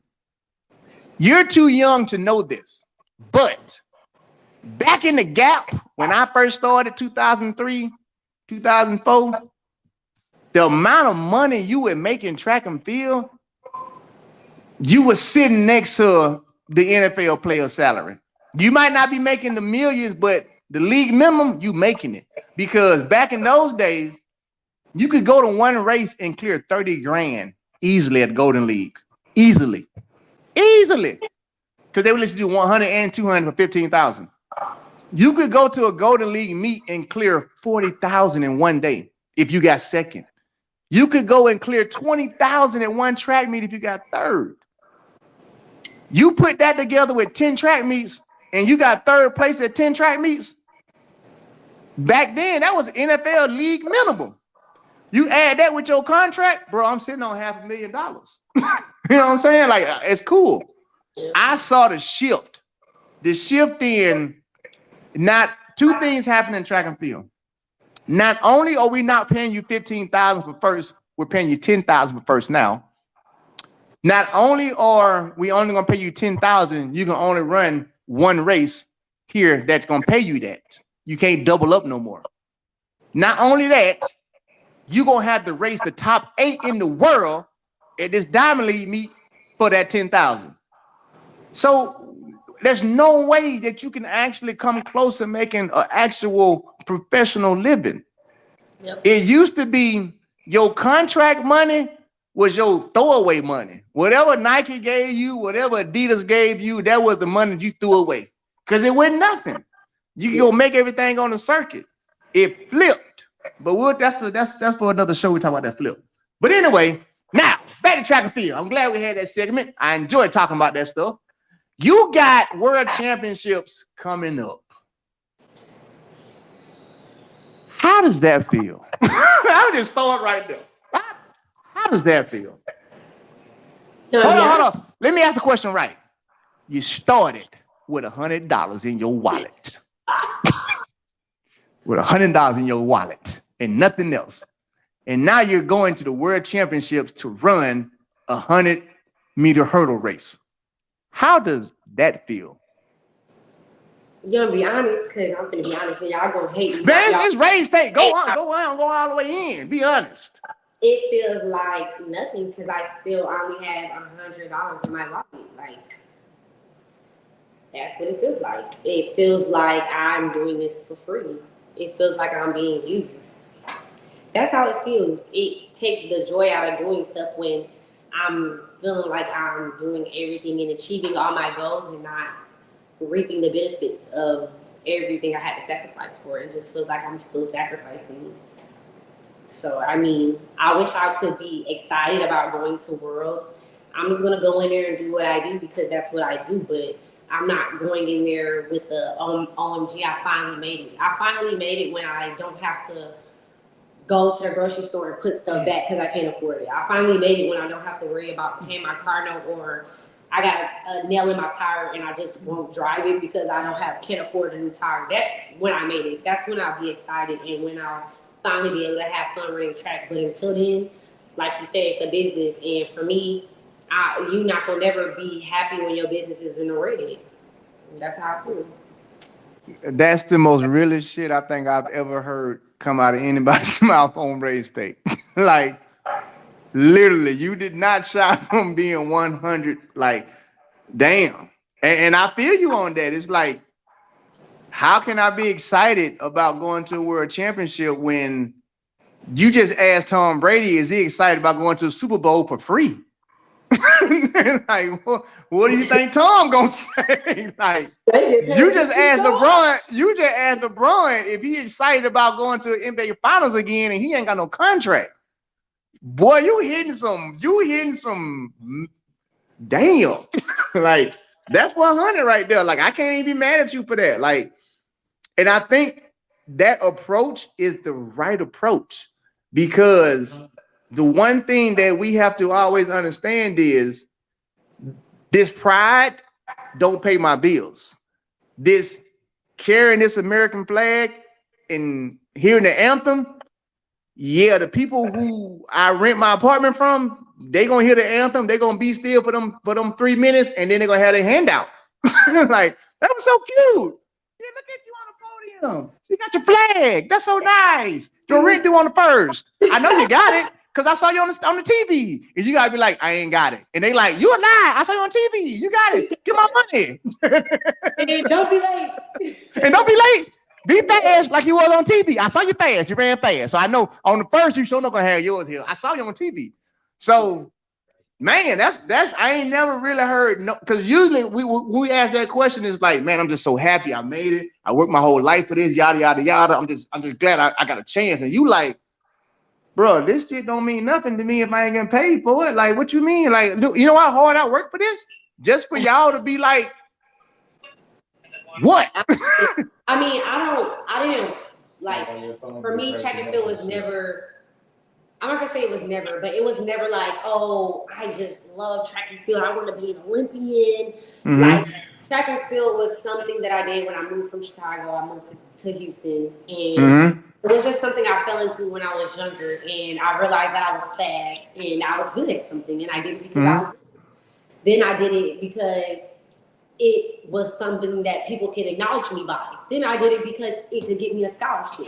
And mm-hmm. It was like, I don't work my whole life to run track and to be fast. I work my whole life so that I can live a comfortable life and afford the luxuries that I deserve. Mm-hmm. And so my goal is to live a life of luxury. And if I can't do that, then I haven't reached my goal. So no matter if I'm going to the World Championship or if I'm going to Olympics or whatever, it's not going to be just this amazing, fulfilling goal because that's not what I'm working to be able to be paid for to be paid what I'm worth and be paid for mm-hmm. what I've done. And when you just doing stuff for free, there's be that waitressing for this. Like, I could be doing something. I'm right there with you. I'll say this right here. Believe it or not, that's one reason why you are being successful. I talk to Fred all the time. My brother, love him to death. Fred's mindset is not on track and field. And let me make sure I say that correctly. Fred's mindset is on setting up a future for his family, utilizing track and field. Exactly. Every time this man runs, and he would tell anybody, I got to feed my daughter. I got to buy this property. I'm running for that. I ain't running for just to make a team. It's like, no. I have to do this, this, that because of the business side of it. And I think when you're running for that reason, it's hard to beat you because your emotions ain't involved no more. Like you may see emotions, like you crying, or you may see Fred doing this, it's emotional, but we're not running off of emotion. We're running off of a business. Like, no, bro, do you know what I'm worth? You know what I'm worth? I'm worth more than you just saying congratulations. Do you know what I've done to get to this point? It ain't no congratulations I need. Do you know how much I had to invest for you to congratulate me? I don't want no congratulations. I want my check. You know what I'm saying? Because Okay. at the end of the day, it's like I didn't pay all this money. I didn't go to Miami with this $100 just so you could tell me congratulations and take a picture with me. Bruh, no, we got to do something different. And is that type of sorry for them damn photos. Is that type of mentality that actually makes you run fast? Because it's like you say, like, I don't really care when I'm at a meet, but I care. It's the same thing. Like I tell people, the reason why I was able to sustain so long in the sport is because I didn't care. I looked at it like I have to get off of the couch, which is my homeboy's couch. How can I do that? Ooh, I'm good at running. Hey, come on, let's go to the track. You know what I'm saying? Like, how can I get my life together? Ooh, I'm good at running. Hey, let me do that. I didn't run because I wanted the glory of being number one or I wanted to have no, I ran because God gave me a gift. And based on the way that I understand that our gifts are given to us so that we can utilize them for our well-being on this planet. So therefore, if God gave me a God-given ability, which means you can't do what I can do. Lele Johnson, I said that down there, everybody come on my show. You can walk in Walmart right now, wherever you at. You can get you a tent. You can sit in that Walmart for 30 days. The chances of anybody walking in that Walmart that has done what you've done or can do what you do is zero. I can sit in this Walmart for 6 months. I can damn near sit in Walmart for an entire year. Do you know what the chances are of somebody else that can do what I do will walk through this door? I can leave this Walmart. I can go to that Kroger's. I can go to that mall. I can go anywhere in this area and I can sit here. The chances of somebody else like me walking through this door is 0%. So why the hell am I not getting paid what I'm worth for that? It ain't about what I can do on the track. It's about who I am. I am Lele Johnson. As Alaysha, I'm worth something. Not my accolades, me.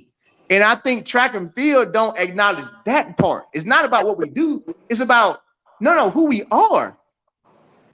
I can assure you, I like using that Walmart. After you leave Walmart, the next 10 years, the likelihood of another person that can do what you can do and has done what you've done, walking in there is still under 0%. If I wait 20 years, you might get one more. You got to pay me for that. Damn what I did on the track. You got to pay me my worth because my worth is actually worth something. Every time you put my name in that book, I'm worth something. Meaning right now, from here throughout the rest of the existence, nobody can take your name out of the book from 2022. I'm in history. I finished second. You can never erase that. I need to be paid for that. I need to be paid for that. Like, come on with it, Jack. Come on, we're gonna preach. Damn my time. In 10 years, when these folks get on USATF and they go back to 2022, my name gonna be there. Now, based on what I know about business, you're supposed to pay me for that. Because you get clicks, you get likes. People are going to your website, US Track and Field, and they're seeing my name. We gotta talk about that. So that's just my little 2 cents on that when it comes to y'all and that part. Y'all just gotta start selling yourself like, hey, bro, I tell you what, you want to see some hurdles? Go to Walmart, go get y'all 8 people, and we'll sit back and watch. I'll tell y'all what, go get y'all 8 folks from Walmart, and I'm gonna sit at Walmart and see what happens. So I love your mind, and your mindset is the reason why I love the $100 story, but whatever. Your mindset is the reason why you was able to take that $100 and turn it into a silver medal at the USA Championships in 100-meter day and 100-meter hurdles. And I feel very confident that you're going to take that same mindset to the World Championships and come back with a medal. No, hands down, you gonna get a medal, and it's simply because of that. Not 3 people that's gonna beat me to that line. So I mean, hell no. Well, I'm put to y'all like this right here. I love the hurdles for one reason only. It's the one race, or it's the one event in the entire world that you actually can't bet on. You cannot bet on the hurdles. You cannot bet on them. Why? Anybody can go down. Lolo Jones showed us you can't bet on them. You can't bet on them because that was a for sure win. And what happened? I commend y'all more than anybody, and I truly feel like the people in track and field who should be paid the most, I don't care how y'all take this, is pole vaulters and hurdlers. Why? Bruh, look what we doing. At any point in time, we could seriously injure ourselves. Like literally, if I get caught the wrong way on a hurdle, panic in the air, twist, I done fell on my hip. You see what I'm saying? Like the fact that y'all don't get paid for what y'all do, I think that's another issue. Like, come on, like anybody can get out there and run a straight line. Run this straight line and jump over their hurdle and keep running this straight line and don't fall. I hear all the time people saying, it's not a marquee event, it's not a marquee event. And Shit me. I'm like, how is it not a marquee event when the USA just went 1, 2, 3, whatever year that was with Brown, and then like, y'all just went 1, 2, 3. Why would it not be a marquee event? This is one of the best events we have in the country. It's us. We're the best hurdlers, hands down. Like, and have always had the hardest nationals to get out of because USA produces the best hurdlers. So why would y'all not stand beside your best group of competitors? I'm confused. But that's my opinion. I mean, I'm gonna give it to you the way that I would say. It's because people put limitations on people that they can't do. So because most of the world can't hurdle, they're not gonna look at it as a marquee event because they can run fast. Oh, I can run 100. So it's more of the fact that people don't respect y'all because they can't do what y'all can do. I 100% respect y'all. Like, bro, I'm not finna get out there and what? No, Jack. I tried. They're my first event. Failed one time. Move this shit. No, we gotta do something different. Hell, I ain't even. So let me get this straight. You want me to spend a career? Every time the gun go off, there's a chance I might fall. I ain't doing this shit, bro. I ain't got time to do that. So I commend you for that as well. Lady, you know we can talk forever. You my dog. I keep forgetting. Like when people come on the show, they be my dogs. I be forgetting we be on the show. We damn near 2 hours, man. We just be rapping and rapping. If y'all have watched anything with me, y'all know I'm long-winded, baby. I can talk. Hey, you know I know. That was one reason why I kept promoting the show. I was like, y'all better I miss this one. Boy, y'all better come on. Boy, y'all better come on, Jack. Y'all better come on because if I know her like I know her, 2 things. We got to get out all the good stuff, and then she can let y'all know how she really feel about everything. Let me ask you this. My last question. You said that about the last. Welcome to Rage Tape. You're now official. There's 2 things I do. I lie about when I'm getting off. And I lie about the last question. Okay. You don't figure it out. It might not be the last question. What is next for you? Let's say I'm gonna go hypothetically speaking. Hypothetically speaking, you medal at World Champs. What's next? And my what's next meaning is, are you going to take your medal and run, or are you going to take your medal and say, I'm going to go show you how the rest of the half of the season why I got this medal? And I'm asking you that for a reason. It's a lead-up question. Well, I want to take my medal and dip, but that's not what I can do. I don't think I get that option. I talked to John yesterday. He's like, okay, you're in this meet. I'm like, so I guess And my dog, shout out to John Ubannon, my dog, I told y'all. I will be taking my medal and continuing the season. And I mean, when you hot, you gotta keep going. When you hot, I guess. How I feel on that one. I guess we'll just see. But I mean, right now it's looking like I'll keep going, and you gotta live your life too, though. Like I don't just go and go and go and not stop until September. So I mean, we gonna figure it out. Yeah. Well, I'll say it like this here. You know, John, my boy. The reason why I keep saying I commend you is because I know, John, you're going to be in a position to where you're not going to financially have a lot of worries. But you still have to speak out the way you speak out and do the same thing I did. I didn't have worries, which is, I say it like this. That's what allowed me to stand up at pen relays and walk out of meetings. That's what allowed me to be at Texas relays and be like, I ain't running. That's what allowed me to not have to deal with USA Track and Field, because John was such an excellent agent. I made my money from running, so I don't need y'all per se. So I will say this, and that's one reason why, you know, I try and get athletes to understand that when you're going to make that leap into from college to pro or unattached or whatever, your agent is the most valuable person to you. It's not your shoe company. It's not your coach, your agent, because your agent is going to determine if you got money or not.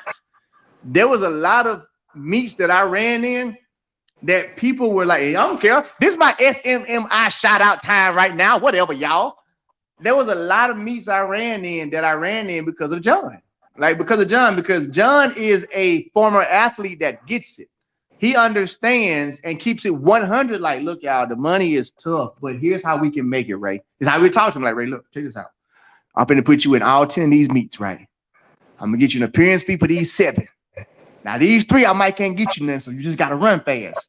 But if we play our cards right, you get 100,000. Yeah.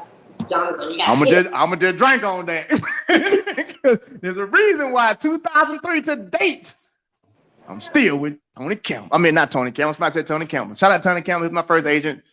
Just didn't work right. You know, him and John, good friends. But there's a reason why still to date, 2022, John Ubannon. And I said all the time on my show everywhere, I love all the agents. I don't have anything bad to say about any of them.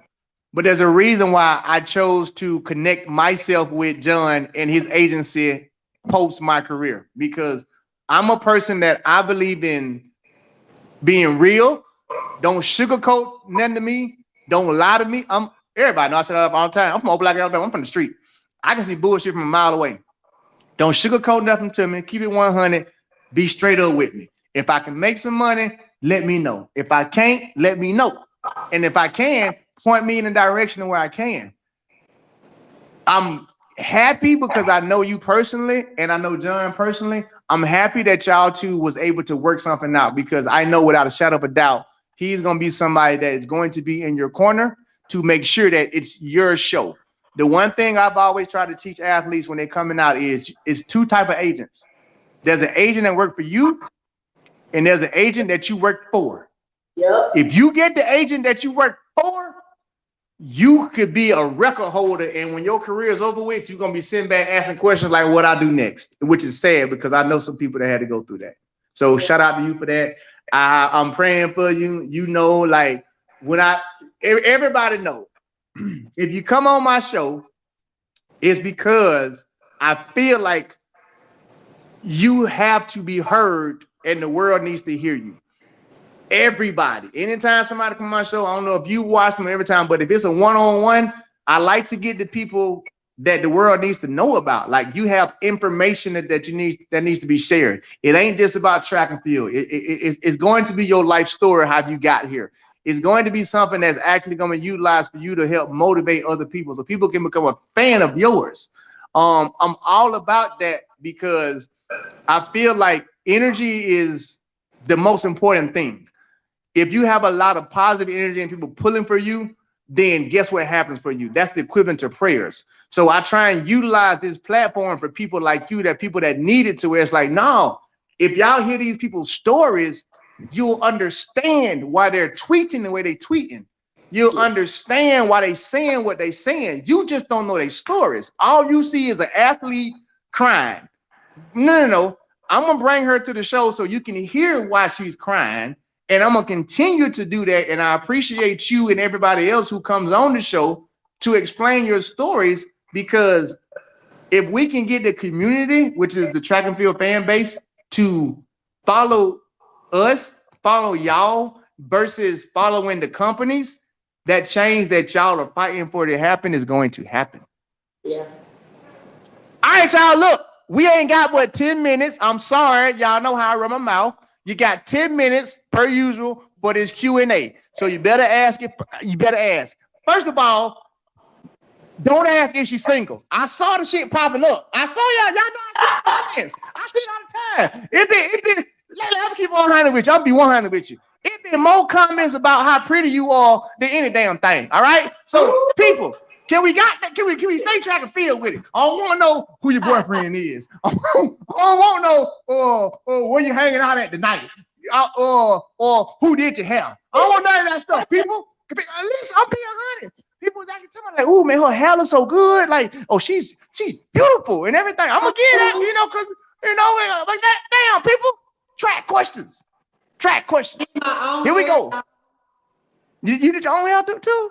I do hair. I told y'all that. Y'all don't see. You wasn't listening. No. I was listening, and I already knew you did hair. That was just me making sure that you tell folks again. You do hair too? On the side now. If you live in Austin, Texas, now she charged $1,000, but Texas, look, y'all. It's $1,000 a head. I'm telling y'all right now. That's how much she charged to do hair. All right, she might work out a deal with you, but I'm saying now it's $1,000. When did you get your stretching ritual from before you get into the blocks? Oh, I'm just gonna highlight that one because I saw that too. Somebody else had that. I'm put it on there. That one I'm put it on there. That they want to know. See, I've been trying. Look, you got a fan base. I literally got so many questions about that. I don't know. I don't know where I got that from. It's really a little ghetto. I don't know. It just, I am very, my mama is in there. She asked me about that earlier. Hey mama, we love the mamas. My mama ain't here too. My mama, but I'm very I'm very spiritual as far as like energy and stuff like that. So sometimes when I feel like I don't have a lot of energy, I start to like stomp because I'm creative. To create the energy, get the world to give me some more energy. So I just started doing that, and then it just happened. Well, I think the fan base like it. Okay. Two questions. Well, I'm gonna go to the first one before that. The first question was about food, and they was asking you, can you cook? That was the first question. Look here. Damn it, this is not the dating show. Like, track and field. Can we ask something like, how your legs feel? Can you cook? I can cook. It just depends on what it is. Like, I'm not the world's renowned chef. The only thing I can't get right is macaroni and cheese. But everything else, like, bro, hold on. How the hell can you not cook some shit that the directions is on the box? No, like I just make it from scratch. And okay. Never mind. I had tried to make some in a cheese curdle, so it's like I'm not trying to make it again. Like I haven't tried it again. I tried one time, I failed, and I don't know how to use the air fryer. So like we on the stove with it, and I can bake too. Well, there y'all have it. Shoot, I guess she can cook. Tiffany, my sis, Poison Hills. She wants to know, how can we buy dinner at Worlds? I don't know if Tiffany trying to say how can we get dinner. I'm pretty sure that's probably what she was trying to say because she run her little thing, but I think that's what she was really trying to ask. Just hit me on Instagram and we can plan something out. Okay, that's a good question. She also wants to know this right here. What was your favorite meet to run this year? It's a good question. My favorite meet was Nashville because I got to run the 100. It was so relaxed. I love American track league meets. They let me do whatever I want to do, and yeah, I had fun. I literally got in that same day, ran, and then left. It was fun though. Like I had a blast, and a bunch of our Tennessee Titans came out to watch me run, so that was fun. Dope. Oh, and she did correct it. It was buy you dinner at World Champs. That's what she wanted to say. She did. She did correct it. So yes, No, girl, hit me up. another good question. Queen Bee hair. What foods do you eat during okay? My coach gonna be sick. Okay, y'all, I have a horrible diet. Like I don't have a diet because my thyroid makes me lose weight. Like so I don't have. I've never had a regulated diet about like how I eat or whatever. I just kind of pretty much eat whatever I want. When I had went NPR, right before Houston, we was eating Popeyes. Right before Houston, I eat whatever I want. So it's really bad. Like I'm not the spokesperson for healthy food. I try to like do better, but it's just not something I can do. Hey, look here. If that Popeye chicken got you second place, get your damn 3-piece, all right? Damn what they talking about. Like Popeyes used to give me a big one. Hey, I'm trying to tell you, you gotta put the biscuit in that bitch. Hey, come on, keep it coming, Jack. Shit, don't even worry about it. What other track event would you try other than the 100-meter hurdles? So I used to run the 400-meter hurdles, but I will never ever double back because they're going crazy out there right now. But I did tell Morgan that if I was to ever get the bye, I would try to run the 100 professionally. I think I can make a final. Like, I'm actually confident that I can make a final if I actually like tried. What in the 100? In the open 100. Yeah, I agree. Again, because I told you, your clothes in the hurdles is some shit like I've never seen, and it's more like a clothes than a 100-meter dash. So I would definitely agree with you on that. Like, yeah, I think you could probably make the finals now. AJT asks, are you going to try to get into any Diamond League races? I'll let you answer that. Well, I tried to run in some Diamond Leagues already. It's not a me get in, it's me be invited. So that's pretty much how it works. Yeah. I'll answer that question for y'all. She won't have to worry about that for long. Shout out to Jill New Bannon. Anyway, it was another good question. I think somebody passed up the that's a good one. BJ. We got 3 minutes left, y'all. What's your favorite American athlete and non-American athlete? I love those questions. You don't have any? I don't have any favorite. Okay. I'm gonna go with Quenisha Burks, the jumper for American. That's my girl. And then for non-American,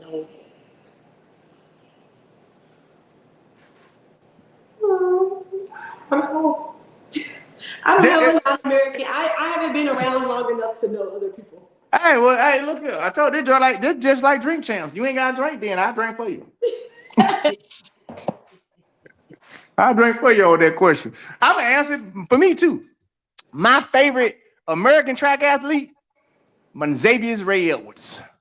My favorite non-American track athlete, Xavier's Ray Edwards when he ran with Nigeria. Move right along. And my favorite old like retired track and field athlete is gonna be Sonya Richards-Ross. Oh yeah, that's my sis. Sonya did it was funny because she was on my show last week on accident. So my daughter, she was at a track meet, and I always call my daughter track and field royalty because anywhere she goes, like people know who she was. So my daughter, I'm on the show, my daughter calls me and she's like, Dad, guess who I'm with? And she was right there with Sonya. So Sonya hopped on the show. So shout out to my sis, man. Me and Sonya go all the way back team for team. All right, y'all. We got time for 2 more questions. And that's it. Let me see. Oh, well, I'm gonna go with a random question. Shit, it popped up. Yes, I know that new episode was controversial.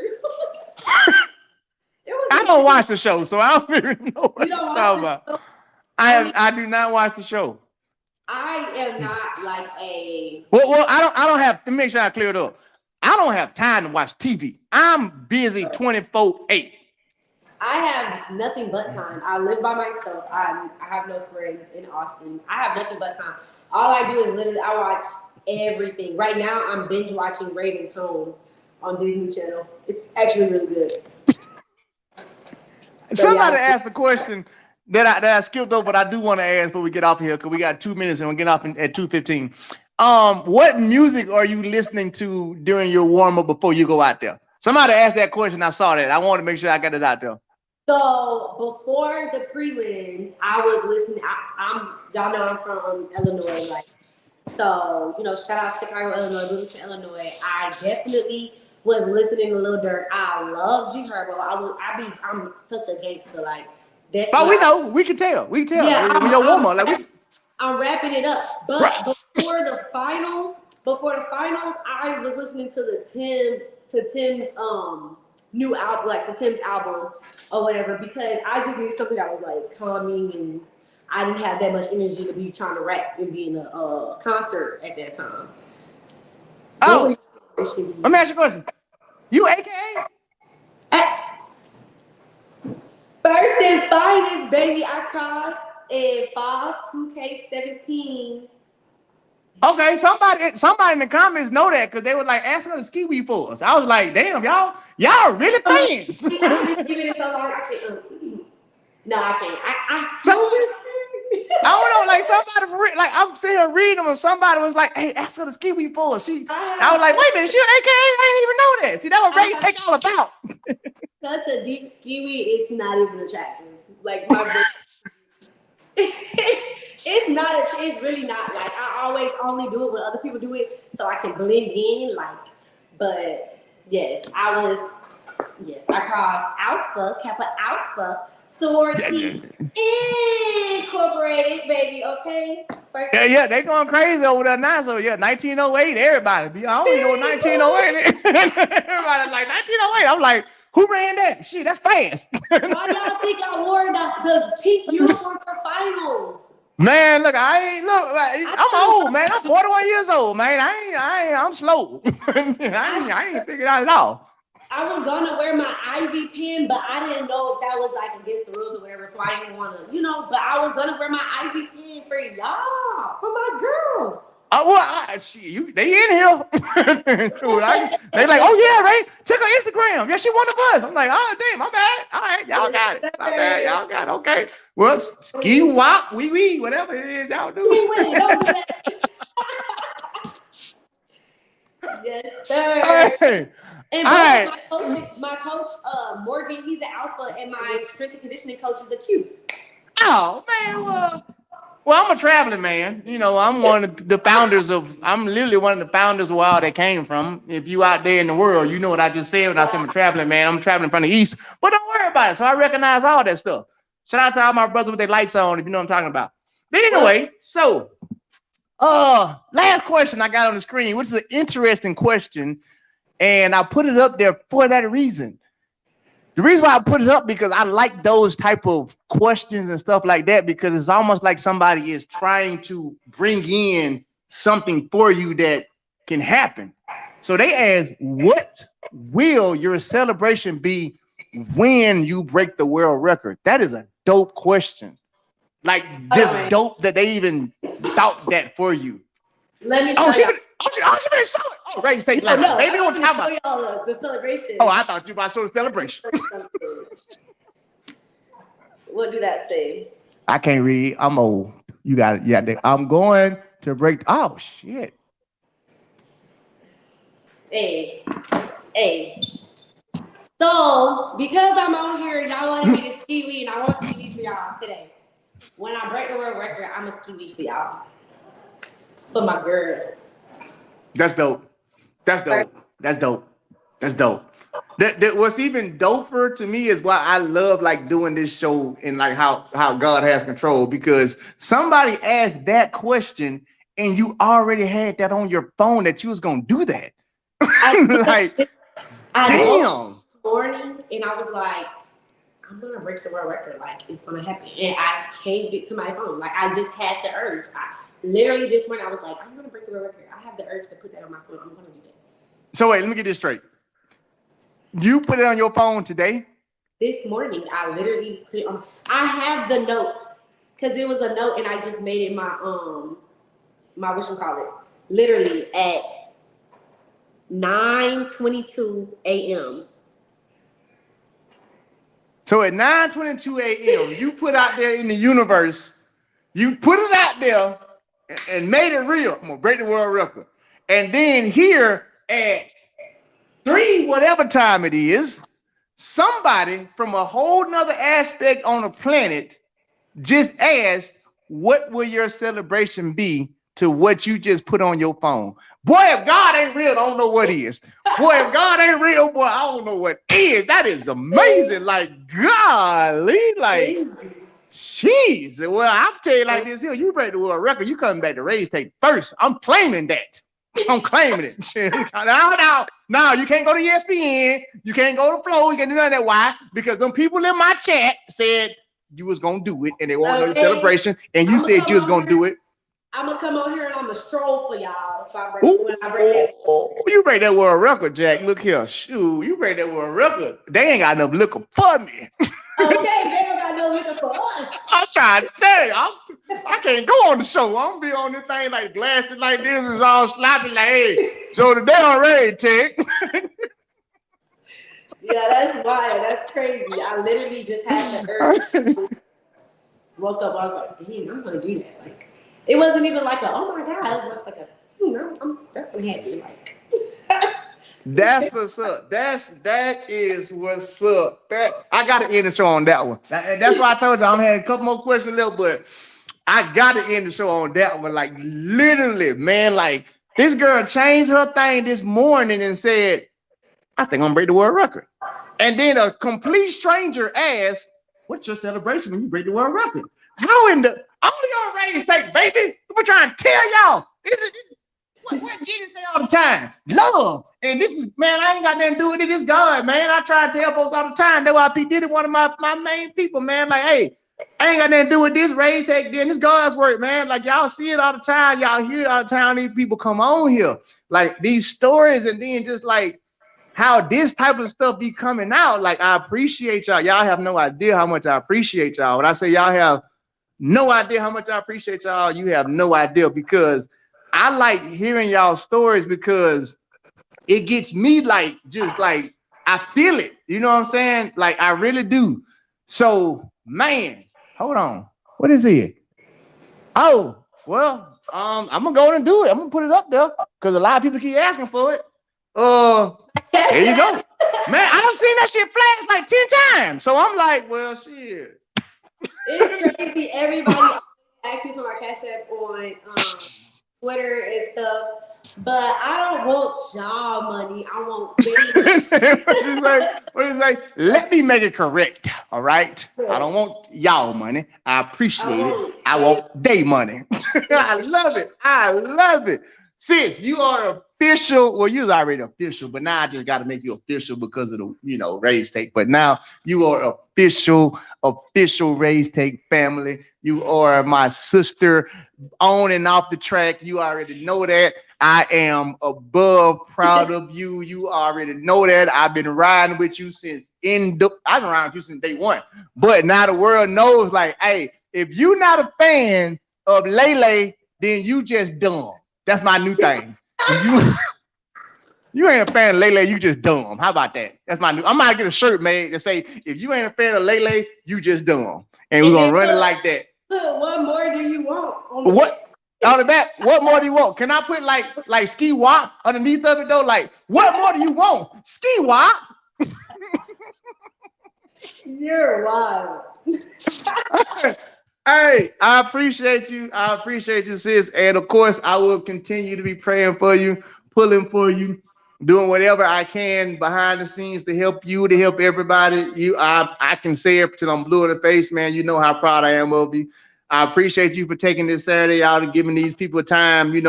I do this not only for you and everybody else. I do it a whole lot for the world and for the fans so that they can actually be able to understand you guys and become fans of you as opposed to fans of what you do. So that's the main thing for Raise Take. So I appreciate you for coming on here. Somebody else is asking for your IG.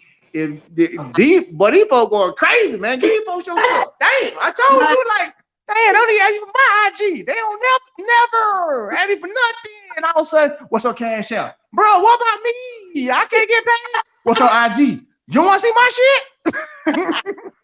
My IG is I'm just Lele.